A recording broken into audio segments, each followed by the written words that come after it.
නමෝ තස්ස භගවතෝ අරහතෝ සම්මා සම්බුද්දස්ස නමෝ තස්ස භගවතෝ අරහතෝ සම්මා සම්බුද්දස්ස නමෝ තස්ස භගවතෝ අරහතෝ සම්මා සම්බුද්දස්ස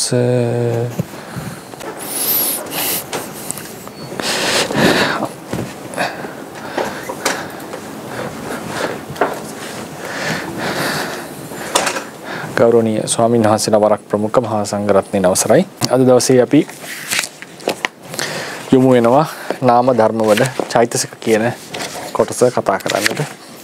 මේකෙදි දිග පාඩමක් වෙයි. මේ වාරය ඇතුළත අපිට සියලු චෛතසික ඉවර කරන්න බැරි වෙයි. අපි පුළුවන් තරමක් චෛතසික ධර්ම සාකච්ඡා කරන්න බලාපොරොත්තු වෙනවා. මේ වෙනකන් අපි සිත විඥානය පිළිබඳව දීර්ඝව සාකච්ඡා කරන්නට යෙදුණා.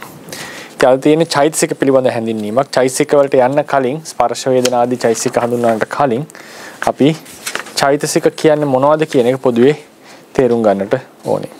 ඉතින් මේ වෙනකොටත් චිත්තුප්පාදයක ධර්ම කතා කරනකොට චෛතසික ගැන යම් හැඳින්වීමක් කරන්නට යෙදුනා. නමුත් මේ චෛතසික කියන පාඩමේදී වෙන මේක ගැන අවධානය දීලා කතා කරන්නට බලාපොරොත්තු වෙනවා. ඉතින් ඒ නිසා අද දවසේදී චෛතසික ධර්ම චෛතසික පිළිබඳව කරුණු කිහිපයක් අපි සාකච්ඡා කරන්නට බලාපොරොත්තු වෙනවා.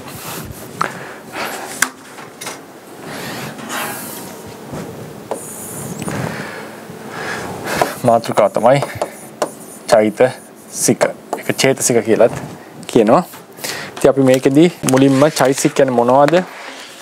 චෛතසික වල තියෙන ලක්ෂණ මොනවද? ඒවා සිතත් එක්ක තියෙන සම්බන්ධතාවයේ කෙබඳුද කියන දේවල් අපි සාකච්ඡා කරන්න බලාපොරොත්තු වෙනවා. ඉතින් සාමාන්‍යයෙන් කියව විඥානය හට ගන්නකොට විඥානය කියලා කියන අරමුණක් දෙස අවධානය දෙන අරමුණක් දෙසට නැත්නම් අරමුණක් වෙතට අවධානය දෙන බව අරමුණක් අනිත් අරමුණ වලින් වෙන්කොට අර ගන්න බව ඒ ක්‍රියාවත් සමග තවත් අනුක්‍රියා ටිකක් සිද්ධ වෙනවා. ඒවත් පරමාර්ථ ධර්ම ලෙස හඳුන්වනවා. විඥානය කියලා කියන්නේ අරමුණු අතරින් අරමුණක් පිරිසිඳ තේරුම් ගැනීම දැන ගැනීම ඒ ක්‍රියාව සිද්ධ වෙනකොට ඒකත් සමග තවත් අනුක්‍රියා සමූහයකුත් සිද්ධ වෙනවා. මේ අනුක්‍රියා ටිකට අපි කියනවා චෛතසික කියලා. නැත්නම් චේතසික කියලා. මේ වගේ ධර්ම චේතසික ධර්ම 52ක් තේරවාදයේ තුල සඳහන්ලා තියෙනවා. 52ක්. වෙනත් බෞද්ධ සම්ප්‍රදායවල ටිකක් මීට වෙනස් අරගෙන අපි දැක්ක සර්වස්තිවාදීන් තුල 40 ගණක් තමයි චෛතසික. තිබුණාද 46ක් නේ. චෛතසික සමානක් තිබුණේ. ඉතින් මේවා ද්විතීකයි. ඒ කියන්නේ ආරම්මන ග්‍රහණ දැන් සාමූහික ආරම්මන ග්‍රහණ ක්‍රියාවක් තියෙනවා. ප්‍රාථමික ආරම්මන ග්‍රහණ ක්‍රියාව, ද්විතීක ආරම්මන ග්‍රහණ ක්‍රියාව, සාමූහික ආරම්මන ග්‍රහණ ක්‍රියාව. සාමූහික ආරම්මන ග්‍රහණයේදී මූලිකත්වයේ දරන්නේ ප්‍රධානත්වයේ දරන්නේ සිත.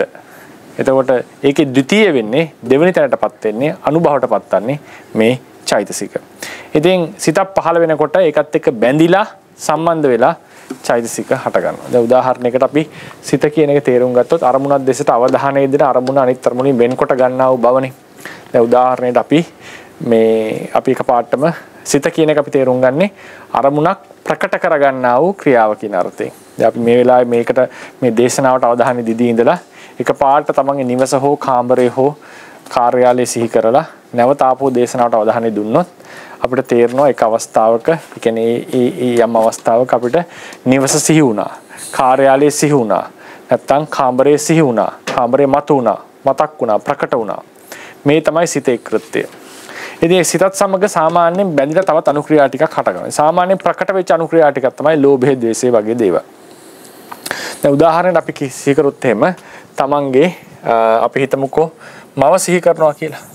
මව සිහි කරනකොට ඔන්න සිතෙන් මේ අරමුණ අර ගන්නවා. ඒ වගේම අපි තවත් තැනක සතුරෙක් සිහි කරනවා. සතුරා සිහි කරනවා. එතකොට මේ අවස්ථා දෙකේදීම අරමුණක් ප්‍රකට වීම කියන සංසිද්ධිය තියෙනවා. අරමුණක් දැනගන්නවා කියන සිදුවීම වෙනවා. නමුත් මව සිහි කරනකොට ඇතිවෙන හැඟීම ඒ සිහි කිරීමේ ටික ඒ කියන්නේ ඒ සිහි කිරීමේ තියෙන ගති ස්වභාව ටික සතුරෙක් සිහි කරනවට වඩා සම්පූර්ණයෙන් වෙනස්. හැබැයි දෙකේම තියෙන මූලික ලක්ෂණය තමයි අරමුණක් සිහි කරපු බව. අරමුණක් ගත්ත බව. අනිපුණක් අනෙක් අරමුණ වලින් වෙන්කට දැනගත්ත බව. අරමුණක් මැනගත්ත බව. මෙන්න මේ කියන මූලික ලක්ෂණ මේ ආරම්මන ග්‍රහණ දෙකේම තියෙනවා. නමුත් තමන් මව සිහි කරනවා නම් තමන්ගේ මව සිහි කරනකොට යම් හැඟීමක්, ආදරයක්, කරුණාවක් නැත්තම් ප්‍රියමනාප බවක් ඇති. නමුත් තමන්ට හතුරුකමක් කරපු කෙනෙක්, තමන් අකමැති කෙනෙක් සිහි කරනකොට අප්‍රසන්න ගතියක්, ද්වේෂයක් වගේ දෙයක් ඇති වෙනවා. එතකොට මේ සිහි කිරීම දෙක, මේක සිහි කිරීමක්, ඒ සිහි කිරීම හටගෙන නිරුද්ධ වෙනවා. මේ සිහි කිරීම හටගෙන නිරුද්ධ වෙනවා. ඒ සිහි කිරීම වලදී මේ මම සිහි කරනකොට ඒ පහළ වෙච්ච හැඟීම් ටිකත් ඒ සිහි කිරීමත් සමගම හටගෙන නැති වෙනවා. සතර සිහි කරනකොට ඇති වෙච්ච හැඟීමුත් සතර සිහි කරලා හටගෙන සිහි කිරීම නැති වෙනකොට සිහි කිරීමත් සමග හටගෙන නැති වෙලා යනවා. මේවා වෙන් කරන්නට බෑ. වෙන් කරන්නට නොහැකි පමණින් මේවා මිශ්‍ර වෙලා තියෙන්නේ. ඒ නිසා මේ ලෙසට සිහි කිරීම නැත්තම් අරමුණක් ගැනීම කියන සංසිද්ධිය සමග එකට මිශ්‍ර වෙලා පහළ වෙන, එකට මිශ්‍ර වෙලා බැඳිලා පහළ වෙන තවත් ගති ස්වභාව ටිකකට නැත්තම් තවත් මානසික ක්‍රියා ටිකකට තමයි අපි චෛසික කියලා කියන්නේ. නිසා මතක තියාගන්න චෛසික යනු සිත නැමැති ආරම්මන ග්‍රහණ ක්‍රියාව සමග මිශ්‍ර වෙච්ච තවත් අනුමානසික ක්‍රියා ටිකක්. නැත්තම් සිත නම් වූ පරමාර්ථ ධර්මයේ සමග මිශ්‍ර වෙලා හටගන්න තවත් පරමාර්ථ ධර්ම සමූහයක් තමයි චෛතසික කියලා කියන්නේ. චෛසික කියලා කියන්නේ. ඉතින් මේ ස්පර්ශ වේදනාදී ලෙස මේ චෛසික ධර්ම 52ක් අපේ තේරවාදයේ තියෙනවා. ඉතින් චිත්තචෛසික ධර්ම සමූහයේ එකතුවට අපි කියනවා සාමාන්‍යයෙන් චිත්තුප්පාදේ කියලා. චිත්තෝත්පාදේ කියලා. ඒ චිත්තෝත්පාදේ කියලා කියනකොට එතන තියෙනවා චිත්තය සහ චෛතසික කියන දෙකේම එකතුවක්. චිත්තය සහ චෛතසික කියන දෙකේම එකතුවක්. මේ චිත්තචෛතසිකය ඕනොන්ට උපකාර වෙනවා උනොන්ගේ ඉපැත්මට පැවැත්මට. ඕනොන්ට උපකාරයක් දරනවා. මේ බව අපි සාමාන්‍යයෙන් ප ဋ ාණ ඉගෙන ගන්නවා අඤ්ඤමඤ්ඤ පච්චය කියන ප්‍රත්‍යයර්ථය. අන්‍යෝන්‍ය ප්‍රත්‍ය නැත්තම් අඤ්ඤමඤ්ඤ ප්‍රත්‍ය. ඒ වගේම මේ එක චිත්තුප්පාදයක තියෙන සිත චෛතසික ධර්මවල හට ගැනීමටත් චෛතසික ධර්ම සිතේ හට ගැනීමටත් චෛතසික ධර්ම ඕනෝන්ගේ හට ගැනීමටත් උපකාර වෙනවා. එතකොට මේ හට ගැනීමට අවශ්‍ය උපකාරය අපි ගන්නේ සහජාත ප්‍රත්‍ය යටතේ. ඕනෝන්ගේ ඉපැත්මට පැවැත්මට අන්‍යමඤ්ඤ ලෙස කරගන්නා උපකාරය අපි කියනවා අඤ්ඤමඤ්ඤ ප්‍රත්‍ය කියලා. ඉතින් හට ගැනීමට උපකාර වෙන බවින් සහජාත ප්‍රත්‍ය ඔවුන්ගේ හට ගැනීමට පැවැත්මට ඒ දෙයට උපකාර වෙන ඔවුනොන්ට මියුචුවලි නැත්තම් අන්‍යෝන්‍යව කරගන්නා උපකාරය අන්‍යමඤ්ඤ ප්‍රත්‍ය ලෙස හඳුන්වලා තියෙනවා.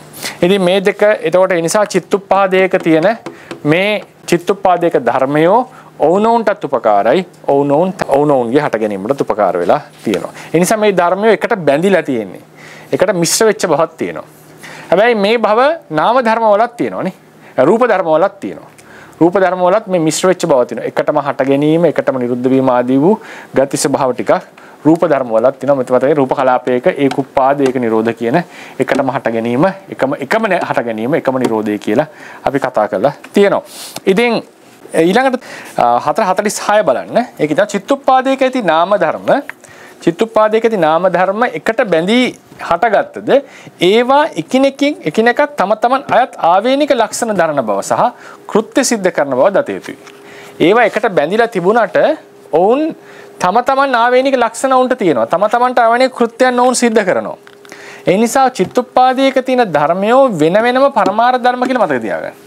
මේ එකට පහළ වුණාට මේවට වෙනම අනන්‍යතාවයන් තියෙනවා. ඒ කියන්නේ අපි මොනවා හරි කට්ටියක් එකතු වෙලා යම් කිසි වැඩක් සිද්ධ කරනවා වෙන්න පුළුවන්. නමුත් ඒ එක එක්කෙනාට වෙනම ලක්ෂණ ආදිය තියෙනවා. වෙනම ලක්ෂණ ආදිය තියෙනවා. ඒ නිසා මේ චිත්තුප්පාදයක සිත කියලා සිතයි චෛතසික ධර්මය ගත්තම සිත නිසා තමයි චෛතසික ධර්ම හටගන්නේ. නමුත් චෛතසික කියලා කියන්නේ සිතේ අණු කොටස් එහෙම නෙවෙයි. චෛතසික කියලා කියන්නේ සිතේ අණු කොටස් නෙවෙයි. අපි අනුක්‍රියා මානසික ක්‍රියාවේ මූලික ක්‍රියාව සිත සහ අනුක්‍රියා චෛතසික කියලා කිව්වට චෛතසික ධර්ම සිතේ කොටස් එහෙම නෙවෙයි. ඒකේ අංග බවට පත් වෙන දේවල් නේ ඒවා වෙනම ධර්ම. හැබැයි සිත තමයි මේ ධර්ම සමූහයේ මූලිකයා. සිත නැත්තම් මේකක්වත් හටගන්නේ නැහැ. ඉතින් ඒ නිසා මේ චෛතසික ධර්මයෝ වෙනම ධර්ම කියන එක මතක තියාගන්න. උන්ට වෙනම ලක්ෂණ වෙනම කෘත්‍යයන් තියෙනවා. හැබැයි ඒවායේ තියෙන ඒකත්වය මේ තමයි ඒ කට්ටියගේ නානත්වය. වෙන වෙනම ධර්ම වීම තමයි උන්ගේ නානත්වය. එතකොට චිත්තුප්පාදයක් ගත්තම ගත්තම චිත්තය සහ චෛතසික කියන ගොඩ තියෙනවා. චිත්තේ තියෙන චෛතසික ගොඩක් තියෙනවා සාමාන්‍යයෙන්. ඉතින් මේ ධර්ම එකිනෙකට වෙනස් බව තමයි ඔවුන්ගේ නානත්ව ලක්ෂණය. නානත්වය. වෙන වෙනම ලක්ෂණ තියෙනවා වෙන වෙනම කෘත්‍ය සිද්ධ කරනවා. ඔවුන් තුන ඒකත්වය කොහොමද? ඔවුන් තුන ඒකත්වය තමයි ඒකත්ව කීපයක් තියෙනවා. එකක් තමයි ඒකුප්පාද භව.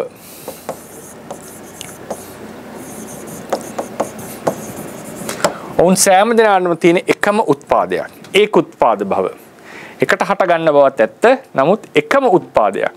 ඔවුන් වෙන් කරන්නට බෑ මේ ස්පර්ශයේ උත්පාදයේ මේ වේදනාවේ උත්පාදයේ කියලා එකම උත්පාදයක් තමයි ඔවුන් තුල තියෙන්නේ. ඊළඟට ඒක නිරෝධ භව. එකට බිඳෙන භව. ඒක නිරෝධ භව. එකට බිඳෙන භව. ඒ කියන්නේ චිත්තචෛතසික ධර්ම සමූහය හට ගන්නකොට ස්පර්ශයේ බිඳීම වේදනාවේ බිඳීම කියලා වෙන වෙන කරලා දක්වන්නට සුදුසු නැහැ. ඔවුන් හැමෝටම තියෙන්නේ එකම බිඳීමක්. ඒ තරම් ඔවුන් මිශ්‍ර වෙලා තමයි තියෙන්නේ. ඒකාරම්මන භව. එකම අරමුණක් ගන්න භව. ඒකාරම්මන භව. එකම අරමුණක් තමයි මේ හැමෝම ගන්න. නැතුව ස්පර්ශයේ අරමුණ වේදනාවේ අරමුණ කියලා වෙන් කරන්න. හැබැයි යත් එක්ක අරමුණ එක ගනුදෙනු කරන ක්‍රමය වෙනස්. දැන් සිත අරමුණ අනිත් අරමුණ වලින් වෙන්කොට ගන්නවා. වේදනාව අරමුණ රසයේ විඳිනවා. සංඥාව අරමුණ හැඳින ගන්නවා. මේකෙන් කියවෙන්නේ වෙනම ගති ස්වභාව කියලා. මේ අරමුණ වෙනස් වුණා කියලා අපි කියන්නේ. එයාගේ කෘත්‍ය වෙනස් වුණා. හැබැයි එකම අරමුණක තමයි මේ කට්ටිය මේ සියලු කටයුතු ගනුදෙනු ටික කරලා තියෙන්නේ. ඒ නිසා එකම අරමුණක් ඇති බවත් චිත්තුප්පහදයක තියෙන ඒකත්ව ලක්ෂණය. ඊළඟට තියෙනවා ඒකට අපි කියන්නේ සාමූහික කෘත්‍ය ඒකත්වය.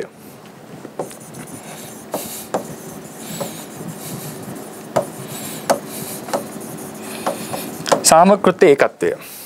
චිත්තචෛතසික ධර්මයෝ කරන සාමූහික කෘත්‍ය ප්‍රධාන වශයෙන් 4ක් තියෙනවා. ඒක සාමාන්‍ය පරමත්ත දීපෙනෙම දක්වලා තියෙනවා. ඒක ඒ තැන් වලින් අපිට තෝරා ගන්න පුළුවන් කරුණු 4ක් තියෙනවා. පළවෙනි එක ආරම්මන ග්‍රහණය. ආරම්මන ග්‍රහණය කියන එක චිත්තචෛතසික වල තියෙන සාමූහික ක්‍රියාවක්. ඒ අතරතුරේම සිද්ධ වෙන තව ක්‍රියාවක් තමයි කායික වාචික මානසික ක්‍රියාකාරකම්. එතකොට මෙතනදී කෙනෙක්ට හිතෙන්න පුළුවන් මේ ආරම්මන ග්‍රහණය කියන එක මානසික ක්‍රියාකාරකම නෙවෙයිද කියලා. මෙතන මානසික ක්‍රියාකාරකම කියන අඳුරන් තියෙන්නේ භාවනා කිරීම. නැත්තම් අපි කියමු වෛර කිරීම, ඇලීම වගේ ඇලීම කියලා කියන්නේ වෙන දේවල් මට වේවා කියලා ප්‍රාර්ථනා කිරීම. අන් අය මැරේවා කියලා සාප කිරීම. මිත්‍යා දෘෂ්ටි ගැනීම. මේ වගේ මානසික ක්‍රියා භාවනා කිරීම. නැත්තම් හොඳ මනෝමය වශයෙන් දන් දෙන්නට සිටීම. මේ ආදී ලෙස අපි කියන මානසික ක්‍රියාකාරකම් ටිකක් තියෙනවා. මේවට කියන මානසික ක්‍රියා කියලා. ඒවත් සාමාන්‍යයෙන් සිද්ධ වෙන්නේ මොන සිත් වලින්ද? ජවන සිත් වලින්. කායික වාචික ක්‍රියා පැහැදිලි කය සහ වචනය යොදාගෙන සිද්ධ කරන ක්‍රියා. හැබැයි හැම සිතකම තියෙන සාමූහික ක්‍රියාව මොකද්ද? ආරම්මන ග්‍රහණ ක්‍රියාව. ආරම්මන ග්‍රහණ ක්‍රියාව. ඊට අමතරව සාමාන්‍යයෙන් අපිට තව මේ ක්‍රියාව වර්ග කරන්න තව ක්‍රම කිහිපයකට. ඒ කියන්නේ කෘත්‍ය 14ක් තියෙනව නේද? භවාංග කෘත්‍ය, ආවර්ජන කෘත්‍ය, පටිසන්ධි කෘත්‍ය ආදී ලෙසටත් ඕනනම් ඒවත් සාමූහික ක්‍රියා කියලා මතක තියාගන්න. මේ තව ක්‍රමයකට බෙදෙන ක්‍රමයක්. මේ තමයි සාමූහික ක්‍රියා වර්ග 4. හැබැයි මතක තියාගන්න කායික වාචික මානසික ක්‍රියාකාරකම් සිද්ධ කරනකොට හරිනේ කායික වාචික මානසික ක්‍රියාකාරකම් සිද්ධ කරනකොට ඒ හැම අවස්ථාවකදීම ආරම්මනත් ග්‍රහණයත් සිද්ධ වෙනවා තේරවාදී හැටියට. ආරම්මන ග්‍රහණ ක්‍රියාව සර්ව චිත්ත සාධාරණ ක්‍රියාවක්. කායික වාචික මානසික ක්‍රියාකාරකම් සර්ව චිත්ත මේ කියන ඒවා සර්ව චිත්ත සාධාරණ නෙවෙයි. දැන් උදාහරණයකට අපි ගත්තොත් එහෙම දැන් මෙහෙම කියන්න පුළුවන් කෙනෙක්ට සම්පටිච්ඡන කෘත්‍ය මොකක්ද කියලා අහන්න පුළුවන්. සම්පටිච්ඡන කෘත්‍ය දාන්න පුළුවන් මානසික ක්‍රියාවකට. සාමාන්‍යයෙන්. නමුත් මෙතන පොදුවේ ගන්නේ සාමාන්‍යයෙන් අර කියපු භාවනා කිරීම වගේ කර්ම කරන අවස්ථා ගැන මේ කතා කරලා තිනවා. ඕනනම් අර කෘත්‍ය 14ම ඕනනම් අපිට මානසික පැත්තට දාන්න පුළුවන්. ජවන සිත්වල සහ මොනවද? ආවර්ජන සිත් දෙකේ විතක ඕනනම් විතක අපිට කායික වාචික කියලා බෙදන්නට පුළුවන්. මොකද කායික ක්‍රියාවක් කියනකොට මතක තියාගන්න ආවර්ජන සිත ඇතුළත්. මනෝද්වාරජන සිතත් කායික ක්‍රියාවට ඇතුළත් වෙනවා. හරිනේ? කායික වාචික ක්‍රියාවට මනෝද්වාර සාවර්ජන ජවන ගන්නට ඕනේ. ආවර්ජනාව සහිත ජවන සිත් තමයි සාමාන්‍යයෙන් අරගන්නේ. මොකද මනෝද්වාරජන සිතුනොත් විඤ්ඤාති දෙක උපදවන්න පුළුවන් මතකනේ. විඤ්ඤාති උපදවනවා මනෝද්වාරජන සිතුනොත්. ඒක කුසල අකුසල කර්ම ගණයට යන්නේ නැහැ. නමුත් කායික වාචික ක්‍රියාකාරකම් කරනකොට මනෝද්වාරජන සිතත් අරගන්නට සිද්ධ වෙනවා. ඉතින් මේ ක්‍රියාකාරකම් කායික ක්‍රියාවක් කරත් වාචික ක්‍රියාවක් කරත් මානසික ක්‍රියාවක් කරත් ආරම්මන ග්‍රහණ ක්‍රියාව කරත් මේ හැම එකකදීම මේ චෛතසික ධර්මය සාමූහිකව ඒකත්වයෙන් ඒ ක්‍රියාවට යම් යම් විදිහට සම්බන්ධ වෙනවා. යම් යම් විදිහට සම්බන්ධ වෙනවා. දැන් උදාහරණයක් මේකේ කෙනෙක් අහපුවා මේක යම් යම් විදිහට දායක වෙනවා කියලා කියන්න තිබ්බනේ කියලා. දායක වීම. දායක වීම කියනකොට ඒකේ සාමාන්‍යයෙන් කියන්නේ මොකක්ද? දායකත්වය දෙනවා කියන්නේ උදව් කරනවා වගේ එකක්. නේද? මතක තියාගන්න සමහර ක්‍රියාකාරකම් සමහර චෛසිකයන්ගේ ක්‍රියාකාරකම් මේ සාමූහික ආරම්මන ග්‍රහණ සාමූහික ක්‍රියාවලට ප්‍රතිවිරුද්ධයි. හොඳම චෛසිකය මොකද්ද? තීන මිද්ද දෙක බලන්න. තීන මිද්ද දෙක කායික වාචික ක්‍රියාකාරකම් වලට උපකාරයද දෙන්නේ පිටිපස්සට දීමක්ද? එකෙන් කරන්නේ දුර්වල කිරීමක්. එකෙන් කරන්නේ දුර්වල කිරීමක්. දැන් ආරම්මන ග්‍රහණ ක්‍රියාව අරමුණක් හොතර ගන්න ක්‍රියාවට ආරම්මන ග්‍රහණ ක්‍රියාවට ප්‍රතිවිරුද්ධ චෛසිකයක් මොකද්ද? විචිකිච්ඡාව. නැත්තම් උද්ධච්චය නේද? මේවා ආරම්මන ග්‍රහණ ක්‍රියාවට නිකන් ඒකේ හැකියාව අඩු කරනවා. ඒ නිසා තමයි මෙතන මම යොදලා තියෙන්නේ ඒ වාක්‍ය මම කියවන්නම්. චිත්තෝත්පාද වලින් සිදු කරන සාමූහික ක්‍රියාවන් ප්‍රධාන වශයෙන් කොටස් හතරකි. අරමුණක් ගැනීම අරමුණක් නෙවෙයි අරමුණක් වෙන්න ඕනේ. නැත්නම් අරමුණක් වෙනවා. අරමුණක් ගැනීම, කායික ක්‍රියා කිරීම, වාචික ක්‍රියා කිරීම සහ මානසික ක්‍රියා කිරීම.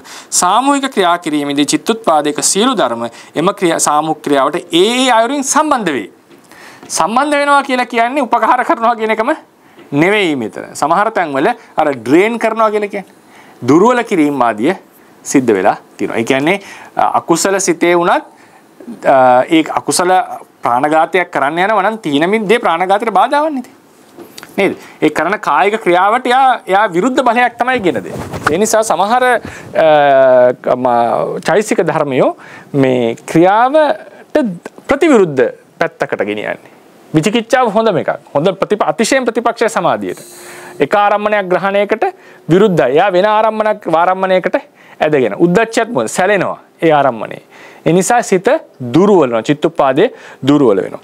ඒ නමුත් මේ හැමෝම එකතු වෙලා ඒ ආරම්මණයත් එක්ක ගනුදෙනු කරනවා. ඒක ඒකාරම්මන භවම තමයි එක විදිහකට ගත්තොත්.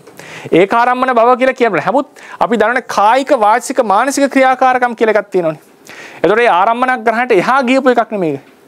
නේද? ආරම්මන ග්‍රහණයටත් එහා ගිහපු අතිරේක දේවල්. ඒ නිසා තමයි කිව්වේ සාමූහික ක්‍රියාකාරකම් වලදී මේ කට්ටිය ඒ අයුරින් ඒ ක්‍රියාවට සම්බන්ධ වෙනවා කියලා මතක තියාගන්න. ඒකත් එක්තරා තියෙන ඒකත්වය.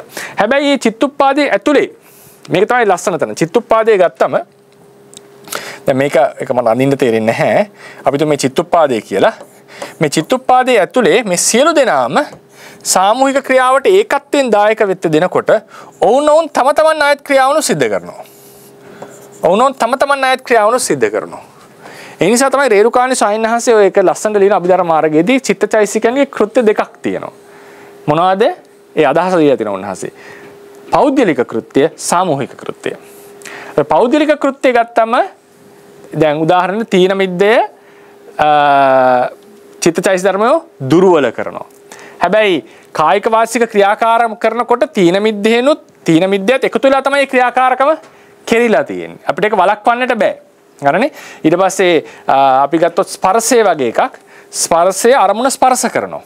නමුත් අතප්පයක් ඔසවන ක්‍රියාවක ස්පර්ශයත් යෙදිලා තියෙනවා ඒ ක්‍රියාව සම්බන්ධ. ඒ ක්‍රියාවට යෙදිලා තියෙනවා. ඉතින් ඒ නිසා සාමූහික ක්‍රියාවක් තමයි චිත්තෝපාදේ. ඒවා තමයි කායික වාචික මානසික ක්‍රියාකාරකම් සහ ආරම්මන ග්‍රහණ ක්‍රියාකාරකම.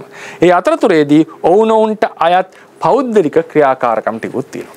ඔතන තියෙන තව ලස්සන තරකයක් තමයි මේ පෞද්ගලික ක්‍රියාකාරකම් සියල්ලේ එකතුව සාමූහික ක්‍රියාකාරකමට සර්ව සමානද නැද්ද කියන ප්‍රශ්නේ. ඒක මම ඉදිරියේදී කතා කරන්න බලාපොරොත්තු වෙනවා. කියන්නේ පෞද්ගලික ක්‍රියාකාරකම් සියල්ල එකතු කරාම අපිට සාමූහික ක්‍රියාකාරකම නිරූපණය කරන්න පුළුවන්ද?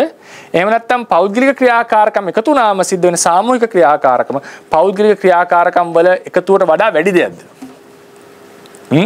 වඩා වැඩි දෙයක්ද කියන එක. ඒක මම තාම දාර්ශනික ගැටලුවක්, ලොකු ගැටලුවක් ඒ දාර්ශනික ප්‍රශ්නයක්. ඒක මම ඉදිරියේදී සම්බන්ධ. ඒ කියන්නේ උදාහරණයකට අපිට ඕක කියන්නේ අපි ඉංග්‍රීසියෙන් කියන ස්ට්‍රක්චරලිසම් කියලා. බුදුදහමේ තියෙන ස්ට්‍රක්චරලිසම් කියලා කියන්නේ අපි කොටස් කරනවා. මේ මානසික අත්දැකීම කොටස් කරනවා. දැන් අපි මොනවා හරි කෙනෙක් දිහා බලලා කෙනෙක් දැකලා අපි තේරුම් ගන්නවනේ. මේ තේරුම් ගන්නකොට මේක සිද්ධ වෙන්නේ processes නැත්තම් ක්‍රියාකාරකම් ගණන එක. ඉස්සෙල්ලාම අපි ක්‍රියාව දකිනවා. ඊට පස්සේ යාව හැඳින ගන්නවා. එයාගේ නම සිහි වෙනවා. දැන් ඔය අභිධර්ම ඉගෙන ගත්තා හැම දන්නවා යම්කිසි process එකක් තියෙනවා. එතකොට මේක අපිට කඩන්න පුළුවන්. මේ වීතිය මෙහෙම වුණා, මේ වීතිය මෙහෙම වුණා කියලා අපිට ස්ට්‍රක්චර් කරන්නට පුළුවන්. ඒ වීතියක් ඇතුළත බුදුදහම හැටියට ස්ට්‍රක්චර් කරන්නට පුළුවන්. මේ ධර්ම මේ සිත් වලින් මේ දේවල් සිද්ධ වුණා කියලා. ඉතින් දැන් සාමාන්‍ය ෆිලොසොෆි වලදී කතා කරන ඔය ස්ට්‍රක්චරලිසම් කියලා කියන්නේ ඔය සීක්වන්ස්. ඒ කියන්නේ පිළිවෙලට වෙන සිද්ධිය.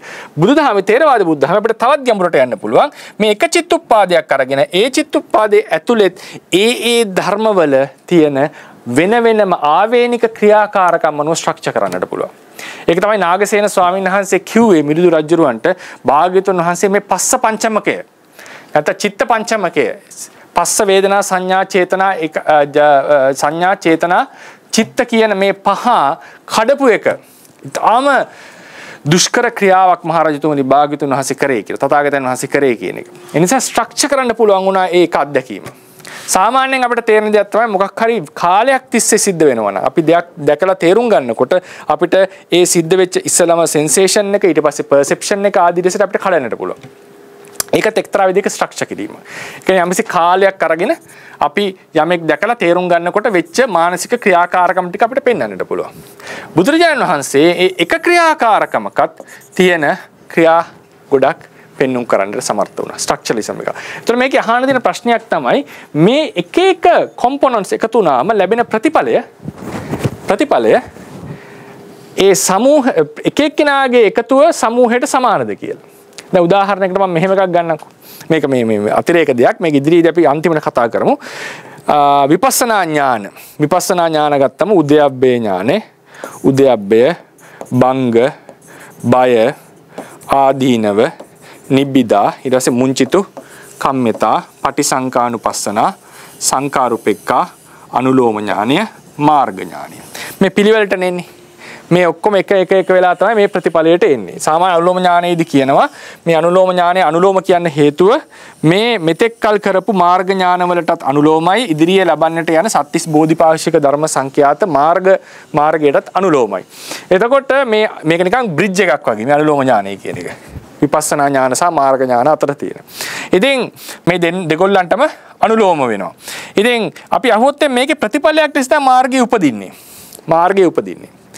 අහුවොත් ප්‍රශ්නයක් මේ විපස්සනා ඥාන සියල්ලේම හැකියාවන් වල එකතුව සමානද මාර්ග ඥානයට කියලා අපිට තේරෙනවා නෑ. මාර්ග ඥාන ඊට වඩා මේ ඔක්කොම ටික එකතු කරාම උදාහරණයක් ගත්තොත් මේ ඔක්කොම වල හැකියාවන් එකතු කරොත් බලයන් ටික එකතු කරාම ඒකේ සම් එකද මාර්ග ඥානය නැහැ. ඊට වඩා වැඩි දෙයක් වෙලා තියෙනවා. ඒක තමයි ආසේවනයේ ලක්ෂණය කියලා කියන්නේ.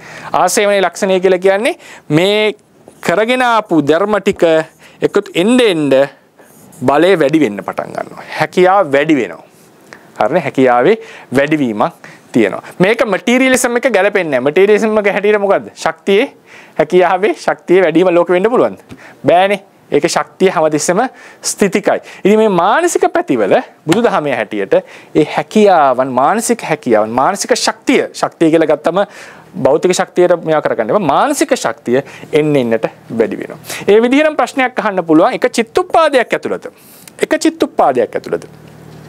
ඒ ධර්මවල හැකියාවන් වල එකතුව මේ චිත්තුප්පාදයේ හැකියාවට සමානද කියන ප්‍රශ්නේ අහන්න පුළුවන් දාර්ශනික ප්‍රශ්නයක්. අපි ඒක ගැන ඉදිරියේදී සාකච්ඡා කරමු. මම වෙන පැත්තකට ඇදගෙන ගියේ.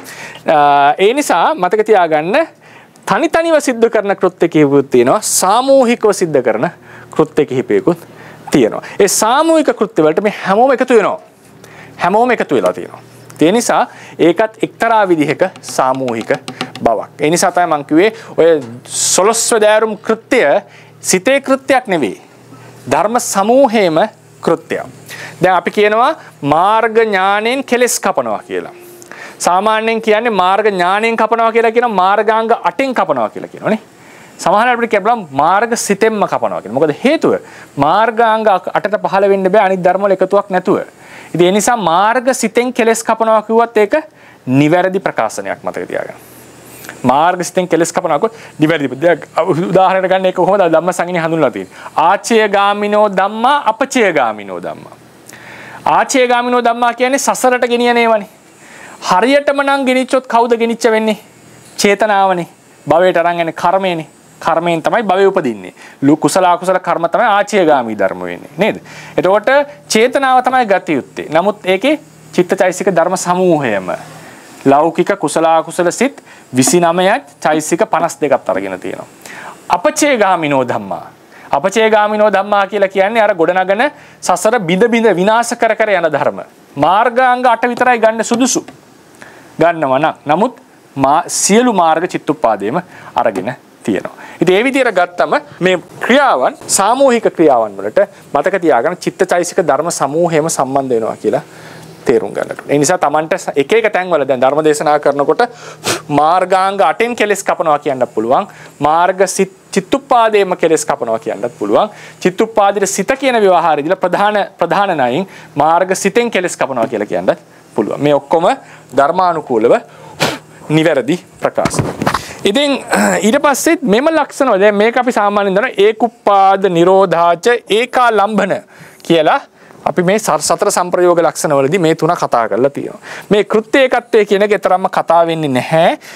මට හිතෙනවා සමහරට ආරම්මන ඒකත්වයේ වගේ ඒවාත් එක්ක එකතු කරලා තියෙන නිසා වෙන්නට ඕන. නමුත් අපිට ධර්මයේදී පැහැදිලි වෙනවා මේ කෘත්‍යයන්ගේ ඒකත්වයක් මෙතන තියෙනවා කියන එක.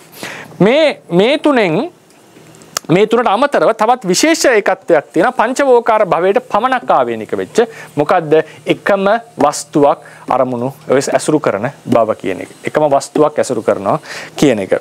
එතකොට ඒකට කියන ඒක වස්තුක භව කියන එක. ඒක වස්තුක භව. ඊළඟට මේ ලක්ෂණ මේ එකට මිශ්‍ර වෙච්ච භව ඒකත්වයට පැමිණි භව මහා වේදල්ල සූත්‍රයේදී. එදා මහත්තයෙකුත් ඒ ලස්සන ප්‍රශ්නේ නැගුවා. මහා වේදල්ල සූත්‍රයේදී අපිට හම්බ වෙනවා. ඒකේ පාලියක කියොත් යාචාවුසෝ පඤ්ඤා යංච විඥානං ඉමේ ධම්මා සංසට්ඨා උදාහු සංසට්ඨා. මේ ප්‍රඥාව සහ සිත කියන දෙක සංසට්ඨද විසංසට්ඨද. මේක ඉදිරියේ දෙනවා සිත වේදනාව සංඥාව කියන ධර්ම තුනටත් මිශ්‍ර කරලා මේ ප්‍රශ්නේම අහනවා. මේ ප්‍රඥාව සහ සිත කියලා අහන්නේ මාර්ග ඥානයයි මාර්ග ප්‍රඥාවයි පිළිබඳව. ඒක අපිට හැම එකටම ඇප්ලයි කරගන්න පුළුවන්.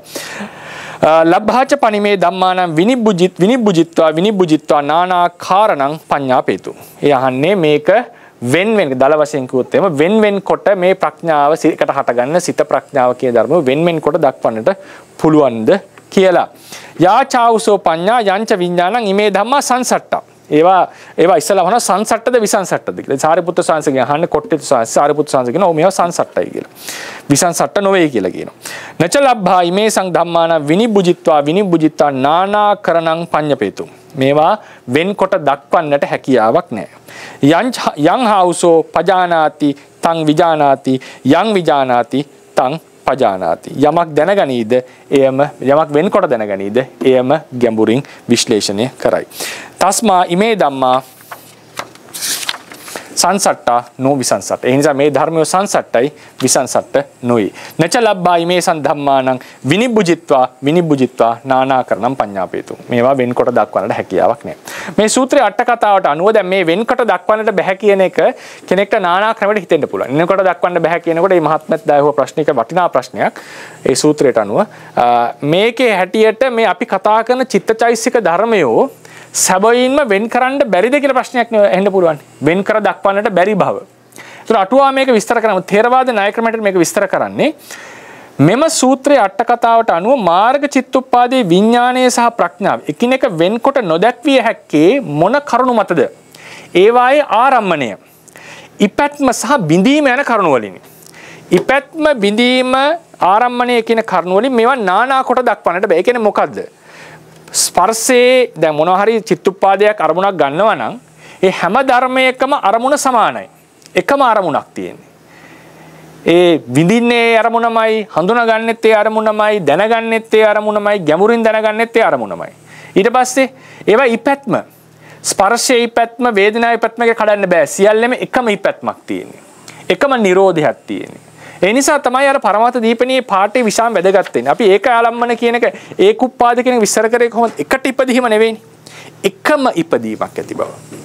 මේ එකම ඉපදීමක් ඇති බවට මේ ෆන්ඩමෙන්ටල් එක නැත්නම් මූලික સિદ્ધාන්තයේ ගන්න තියෙන තැන මෙතන. මේවා නානාකරණය කරන්නට බෑ. ථේරවාදී හැටියට. මේ ඔක්කොම එකම ඉපැත්මක් තියෙනවා. එකම නිරෝධයක් තියෙනවා. ඒ වෙන්කට දක්වන්නට සුදුසු නැහැ.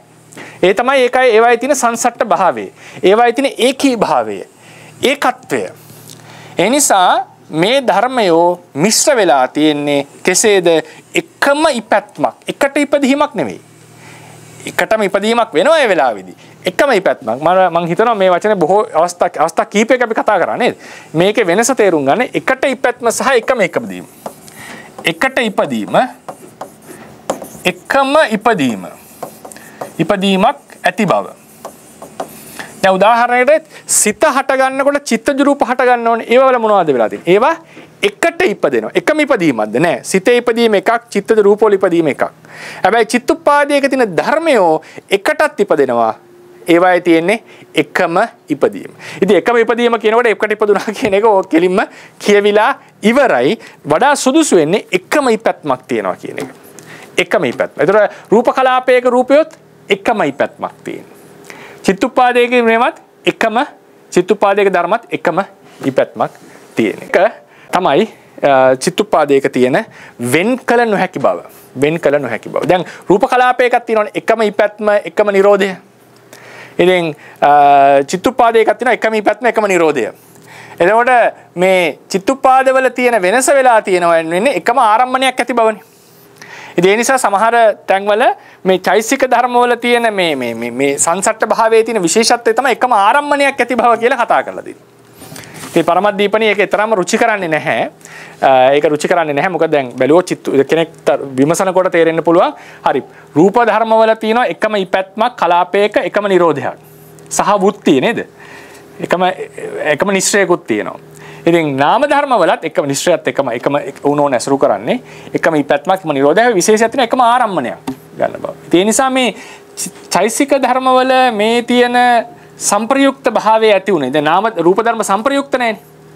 රූප ධර්ම එකම ඉපැත්මක් තිබුණත් එකම නිරෝධයක් තිබුණත් සංප්‍රයුක්ත නැහැ ඒවා. ඒවා සහජවලට සංප්‍රයුක්ත නැහැ. ඉතින් එහෙනම් මේ සංප්‍රයුක්ත භාවයට තියෙන මූලිකම સિદ્ધාන්තය එකම ආරම්භණයක් ගන්න භව කියන විශේෂත්වයද කියලා කෙනෙක් තරක කරන්නට පුළුවන් කෙනෙක්ට නේ. මොකද ඒකනේ විශේෂත්වයක් ලෙස පේන්නේ. සහ නාම ධර්ම වල තියෙන සුවිශේෂීම ලක්ෂණය. ඉතින් ඒ බව ඊතරම්ම මේවා කරලා තිබෙන්නේ නැහැ. පරමත දීපණියේ එකම ආරම්භණයක් ඇති භවකින් මේක එකම ආරම්භණයක් ඇති භව කියන ඒ ලක්ෂණයෙන් තමයි මෙයා වෙන්නුනේ කියන ගතියට රුචි කරලා තිබුණේ නැහැ.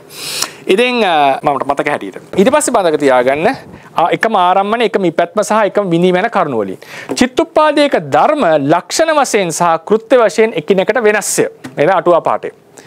හරිනේ ඒක කළු අකුරින් දීලා ඇති බලන්න footnote number 2 විනිබ්බුජිත්වා විසුං කත්වා විනිවට්ටෙත්වා ආරම්මනතෝවා වත්තුතෝවා උපාදතෝවා නිරෝධතෝවා නානාකරණං දස්සේතුන්න සක්කාති අත්තෝ තේසං පන ධම්මානං විසයෝ නාම අත්ති විසයෝ නාම ඒකින් කියන්නේ ඒ ධර්ම වලට එතන මම වැරදිලා මගේ පරිවර්තනය විශේෂෝනේ විසයෝ ඒ ධර්ම වලට වෙන වෙනම විෂය ඒක මම බලන්න මොකද විෂය තමයි. නමුත් ඒ ධර්ම වලට තේරවාදයේ හැටියට වෙනම ලක්ෂණ සහ වෙනම කෘත්‍ය තියෙනවා කියන එක මතක තියාගන්න. ඒවට වෙනම කෘත්‍ය තියෙනවා. ඒක පරිවර්තනයේ වැරදි.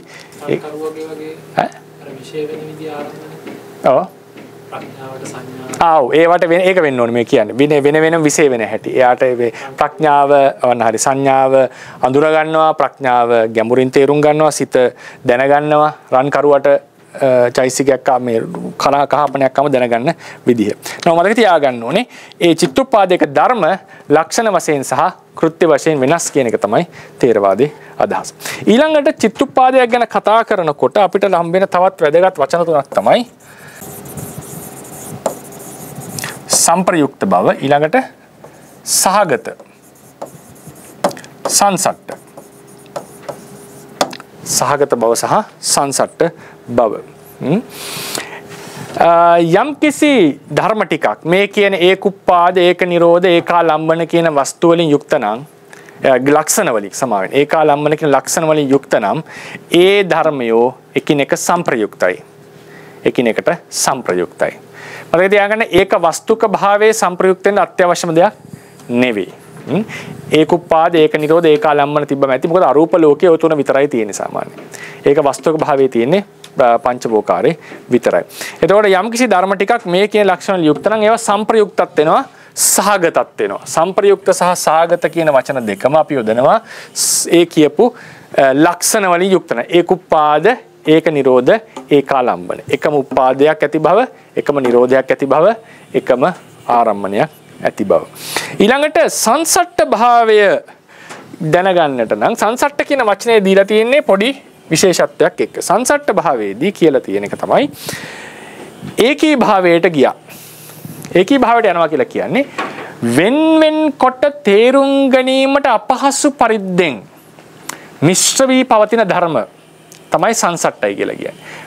වෙන් කොට තේරුම් ගැනීමට අපහසු පරිදි. ඒ කියන්නේ චිත්තුප්පාදයක් ගත්තම චිත්තචෛසික ධර්ම එකට හට ගන්නවා. මේ ධර්මයෝ සියල්ලක්ම එක දෙයක් ලෙස අපිට තේරෙන්නේ සාමාන්‍ය. එක වස්තුවක්. නැත්තම් එක ධර්මයක් ලෙස අපිට තේරෙන්නේ. ඉතින් ඒකට හේතුව තමයි ඒවා එකිනෙකට මිශ්‍රයිව වෙන්කොට තේරුම් ගන්න හරි අමාරුයි. මෙසේ මේ වෙන්කොට තේරුම් ගැනීමට අපහසු ධර්ම වලට තමයි එකට පවතින ධර්ම වලට සංසට්ඨ කියන වචනේ දීලා තියෙන්නේ. මම කියන්නේ සංසට්ඨ කියන වචනේ දීලා තියෙන්නේ. ඉතින් රූප ධර්ම එකට පැවතියත් එකට මිශ්‍ර වෙලා තිබුණත් ඒවා සංසට්ඨවන්නේ නැහැ. ඒවා සංසට්ඨවන්නේ නැහැ. මොකද ඒවා පහසුවෙන් තේරුම් ගන්නට පුළුවන් ඒවායේ පැවැත්මවල රූප කලාපයක් ඇතුළත වුණත්. ඉතින් නාම ධර්මවල මේක අතිශයම අපහසු නිසා දුර්විනයයි නානත්වයක් තියෙන්නේ. ඒ නිසා මේ නාම ධර්මයෝ චිත්තුප්පාදයක තියෙන නාම ධර්මයෝ සංසට්ඨ කියලා සලකනවා කියලා මතක තියාගන්න. ඒක මූල ටීකාවේ අර ෆුට්නෝට් 4 තියෙන මූල ටීකා පාඩේ දුබ්බිනේය නානත්තතා ඒකී භාව මිව ඒකී භාව මිවුපගමනං නිරන්තර භාව උපගමනං. හරිනේ දුබ්බිනේය නානත්තතා. ඒක තමයි සංසට්ඨ භාවයට තියෙන මූලිකම ලක්ෂණය. ඊළඟට අපි එනවා චේතසික කියන පදය හදන්න. මේ චෛතසික කියලා කියනකොට පාලියෙන් මේක චේතසික. මේක චේතසික.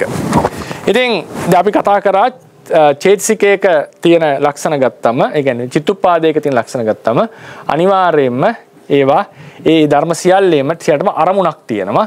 එකම අරමුණු කරන්නේ ඒවාට එකම ඉපැත්ම, එකම නිරෝධය සහ පංචබෝකාරය එකම වස්තුව. ඒවා කායික වාචික මානසික ක්‍රියාකාරකම් සිද්ධ කරත් අරමුණු ගැනීමක් සිද්ධ වෙනවා. ඒක මතක තියාගන්න ඔය දර්ශනයේදී ඔක ලොකු ගැටලුවක් ඔක.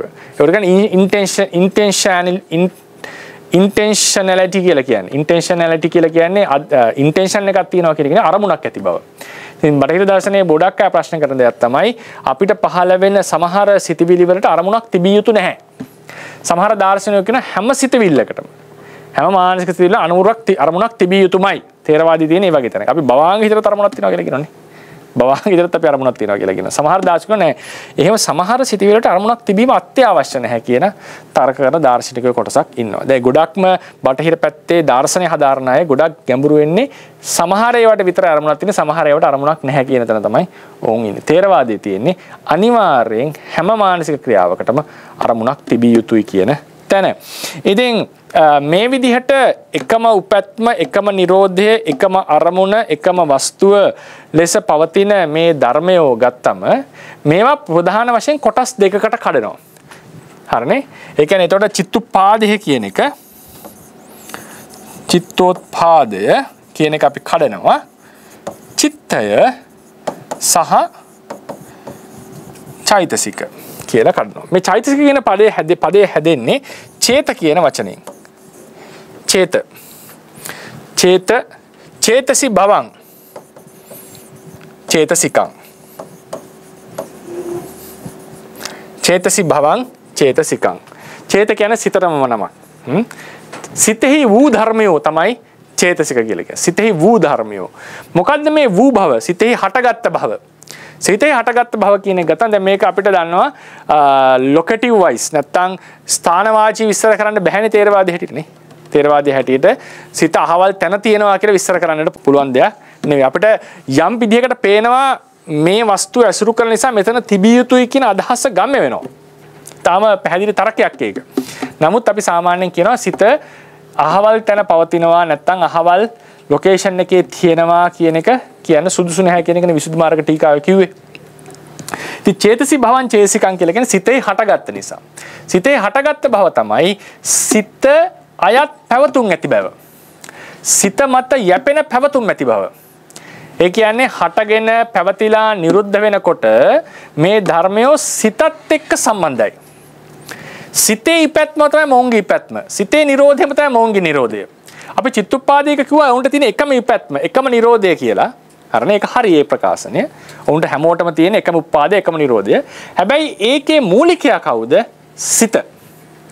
ඒ නිසා මේක මේ චිත්තුප්පාදයට එකම ඉපැත්මක්, එකම නිරෝධයක් තියෙනවා වගේම ඒ ඉපැත්ම සහ නිරෝධය අපි සිත මූලික කරලා තමයි අරන් තියෙන්නේ. සිත මූලික කරලා. ඒ නිසා අපි කියනවා සාමාන්‍ය චෛසික වලට තියෙන සිතේ ඉපැත්මමයි චෛසික වල ඉපැත්ම. සිතේ ඉපැත්මමයි සිතේ නිරෝධයමයි චෛසික වල නිරෝධය. පොදුවේ අපිට කියන්න පුළුවන් චිත්තුප්පාදයේම තියෙන එකම ඉපැත්මක්, එකම නිරෝධයක්. ඒක හරි ප්‍රකාශනය. හැබැයි මේ උපාද නිරෝධය කතා කරලා තියෙන සිත මූලික කරගෙන. මොකද ආරම්මන ග්‍රහණ ක්‍රියාවේ මූලිකයා තමයි සිත කියන්නේ.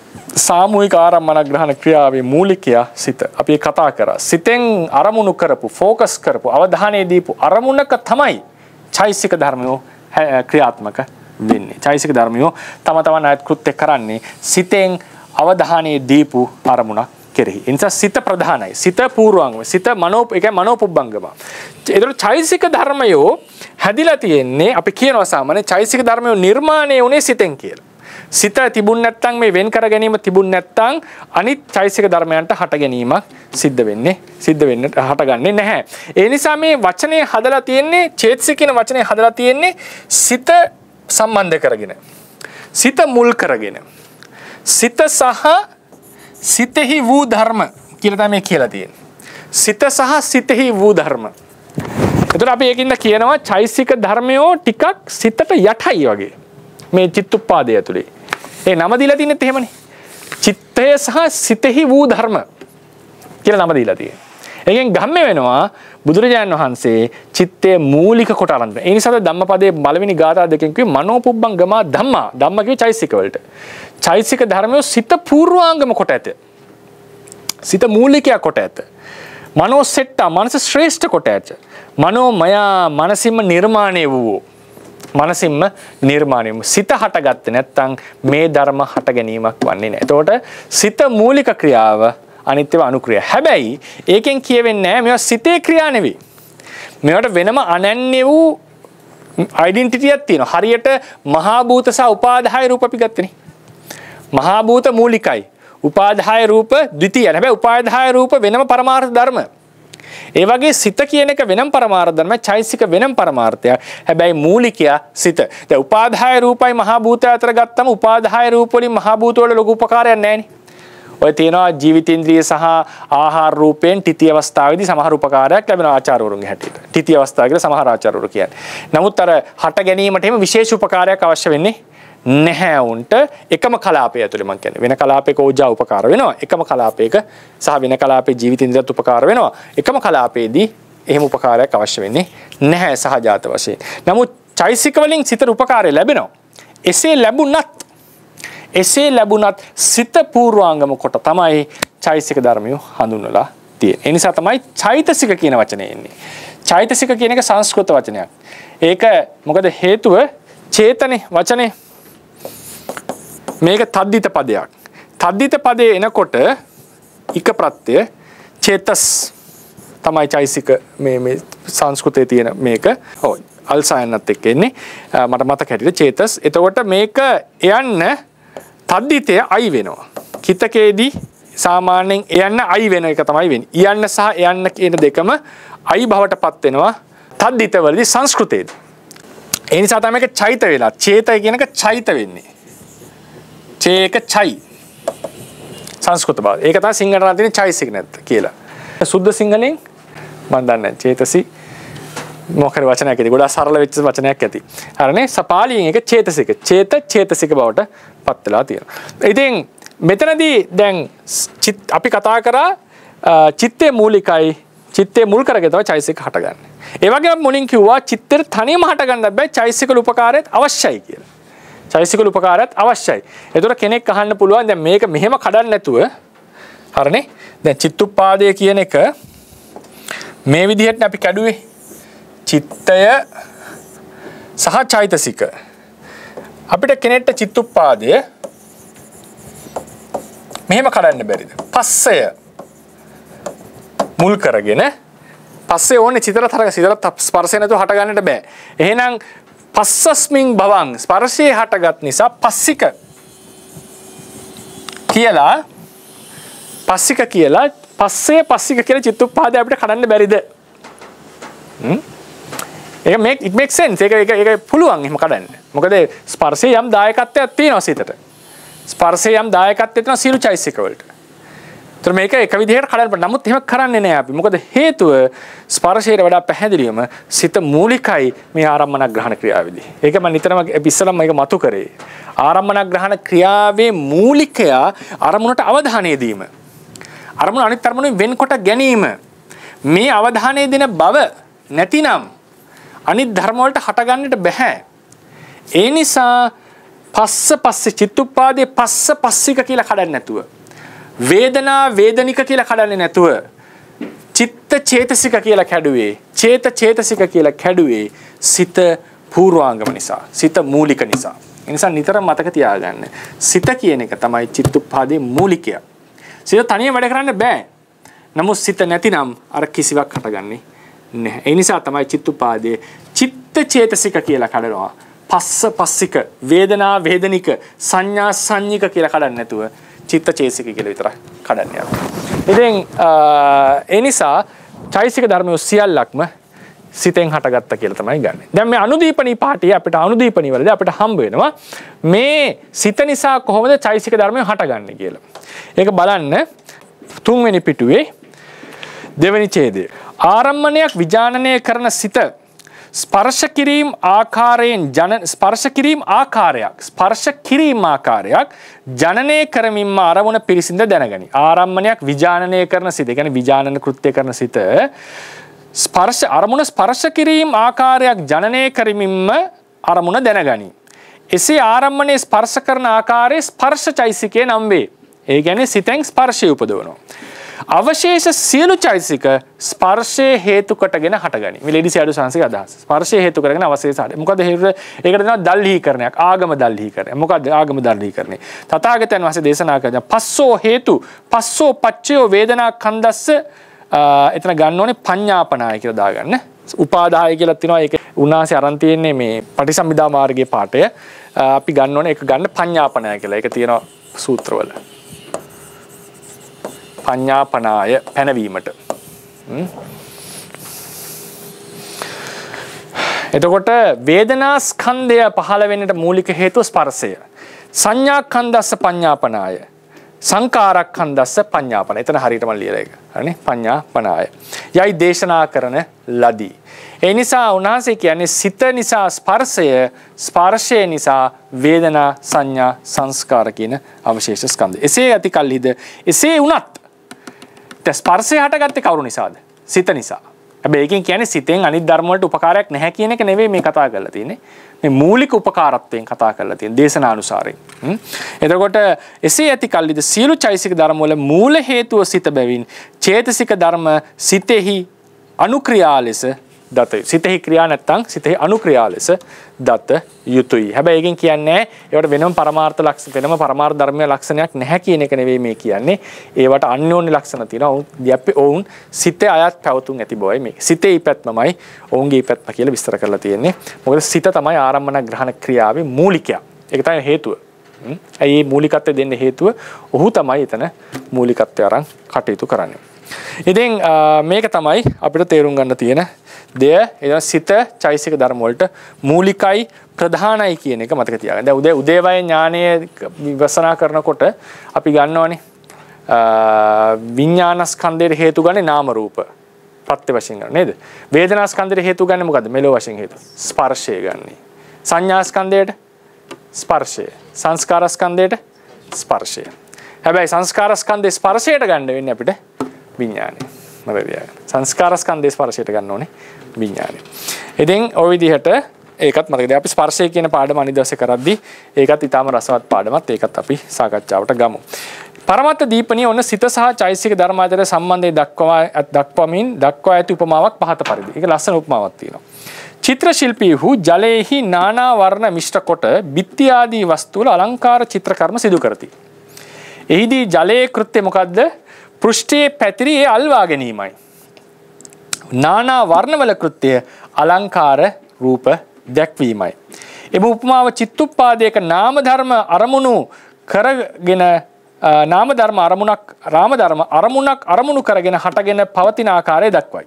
ඒ වස්තුව නම් අරමුණයි. අරමුණ තමයි අර බිත්තිය වගේ එක. ජලයෙන් සිත දත යුතුය. සිත ජලයෙන් දත යුතුය. නානා වර්ණ චෛසිකයෙන් දත යුතුය. එතකොට සිතෙහි කෘත්‍ය අරමුණ අනෙක් අරමුණු වෙන්කොට පිරිසින් දැන ගැනීමයි. චෛසික ධර්ම එම අරමුණ සම්බන්ධව තම තමන් අයන් කෘත්‍යයන් සිද්ධ කරයි. ඒ වගේම මතක තියාගන්න ඒ චෛසික ධර්ම නිසා තමයි සිත උනත් කුසල අකුසල බවට පත් වෙන්නේ. අපි කතා කරන්නේ සිත පණ්ඩරයි කියලානේ. සිත පණ්ඩර භාවය ක්‍රම දෙකකට විස්තර වුණා. මූල ටීකා ක්‍රමයේදී සිත ස්වභාවයෙන්ම පිරිසුදුයි. මොකද ඒකේ තියෙන ආරම්මන ග්‍රහණ මාත්‍රයක් විතරයි. ඒක අනු ටීකාවෙත් උතන තමයි කතා කරන්නේ. ඔය පරමද්දීපනීතන අනු ටීකාවේ තියෙන ඔන්න ඔය කතාව. ඒ මූල ටීකා කතාව. ඒ කියන්නේ සිතේ තියෙන අරමුණක් ගැනීම මාත්‍ර විතරයි. ඒකේ අපිරිසුදු බවක් නැහැ. ඒක අකුසල ධර්මයක මිශ්‍රොත් අපිරිසුදුයි.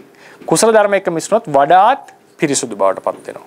ඉතින් ඒ නිසා සිත ඔය චිත්තුප්පාදේ නානාවින් අකුසල චිත්තුප්පාදේ කුසල චිත්තුප්පාදේ කියලා ගන්නට මූලිකම හේතුව මේ චෛතසික ධර්මවල එකතුව. චෛතසික ධර්මවල එකතුව. ඊට පස්සේ ඒකත් අපි විශේෂයෙන් සෝබන සහ අකුසල කියලා කඩා ගන්න. සෝබන සහ අකුසල කියලා කඩා ගන්න ඒකට හේතුව. කුසල භාවයට හේතුව අනුසය. කුසල භාවයට හේතුව සෝබන සහ අනුසය. සෝබන චෛතසික වල මිශ්‍රණය සහ අනුසය ධර්ම වල පැවැත්ම. ඒක තමයි එතන ගන්න. ඉතින් ඒ නිසා මේකත් ලස්සන උපමාවක්. ඊට පස්සේ රේරුකාණේ ස්වාමීන් වහන්සේ මේ වතුර උපමාවට ඊට පස්සේ මොනවද මල් උපමා දැන් පරමත් දීපණියේ මල් වැටි උපමාවකුත් දීලා තිනවා. ඒ කියන්නේ උදාහරණයකට මල් ටිකක් තියෙනවා නම් උදාහරණයකට මල් මේ මොකද්ද කියන්නේ මල් ඉති ටිකක් තියෙනකොට එකම විදිහට මේක බැදලා තිබුණොත් එහෙම නැත්නම් එකම තැනකින් මේක එකතු වෙලා තිබුණොත් උදාහරණයකට මේකේ එකම මුලක් නැත්නම් එකම පටියක් වගේ තියනා වගේ තමයි චිත්තචෛසික ධර්මය නානා වුණාට ඒවයි ඉපැත්ම එකයි. ඉපැත්ම එකයි. හරිනේ? ඒ නිසා විශේෂයෙන් මේවා එකම සමහරවිට එකම තැනින් මෙහෙම හටගෙන තියෙනවනේ. එකම මුලකින්. හරිනේ? ඒතර ඒ වගේ තමයි චිත්තචෛසික ධර්ම නානා වුණාට මොවුන්ගේ ඉපැත්ම එකයි. එකම ඉපැත්ම, එකම නිරෝධය කියන එකත් තේරුම් ගන්න කියලා.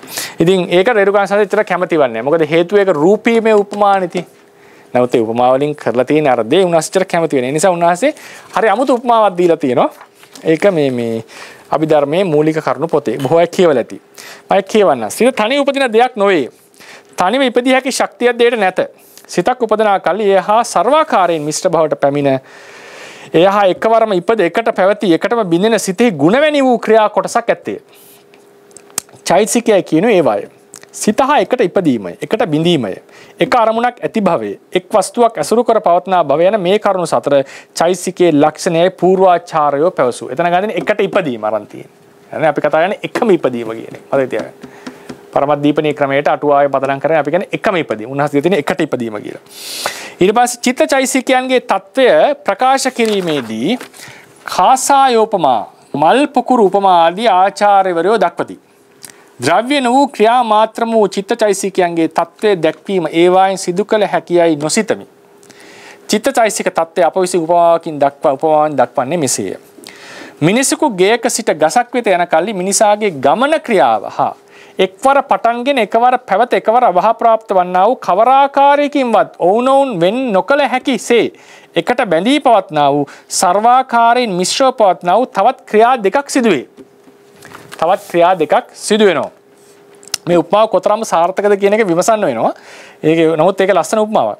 එහෙනම් මිනිසා ගෙයින් ඈත් වීම හා ගසට ලං වීමය. දැන් මිනිහා ගස වෙත යනකොට කරන්නේ ඇවිදින එකනේ. ඒතර ක්‍රියාවට අවධානය දුන්නොත් ඉදිරියට පය තියෙන එක.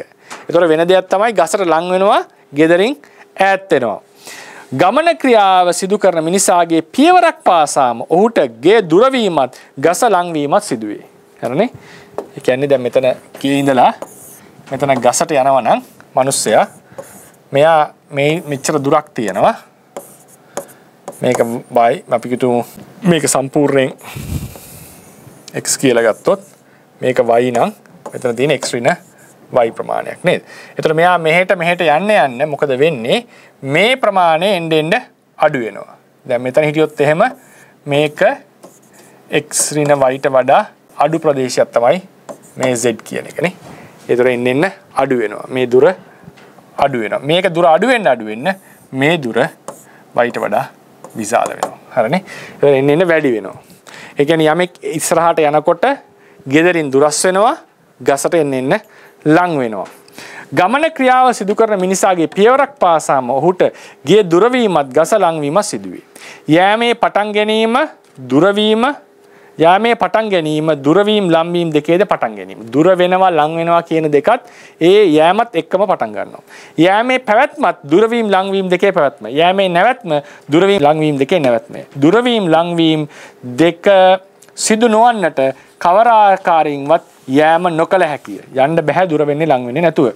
එබැවින් දුරවීම ලංවීම දෙකින් යෑම හෝ යෑමෙන් දුරවීම ලංවීම දෙක හෝ කවර ආකාරයකින්වත් වෙන් කළ නොහැක. කවර ආකාරයෙන්වත් මේක වෙන්නේ. ඒ නිසා මේ උපමාව ලස්සන වෙන්නේ මේක ලංවීම සහ දුරවීම කෙනෙක් අහන ප්‍රශ්නේ තමයි උතන තියෙන එක ක්‍රියාවයි. ඒ තමයි ගමන ක්‍රියාව. ලංවීම දුරවීම කියන එක ක්‍රියාවක්ද ඒක ප්‍රතිඵලයක්ද කියලා කෙනෙක් අහන්න පුළුවන්. ඒ නිසා සිද්ධ වෙච්ච දෙයක්. ඒක සාපේක්ෂ වගේ දෙයක් නේ. මොකද ඒ පැත්තට අපි යනකොට ලංවීම දුරවීම කියන දෙක ගොඩක් වෙලාවට ගන්න වෙන්නේ වස්තුවත් එක්ක සාපේක්ෂව තියලා. නේද? ක්‍රියාව කියන එක මනුස්සයා තුල පවතින දෙයක්. ඒ නිසා උපමාව කොතරම් සාර්ථකද කියන එක විමසන්නට ඕන දෙයක්.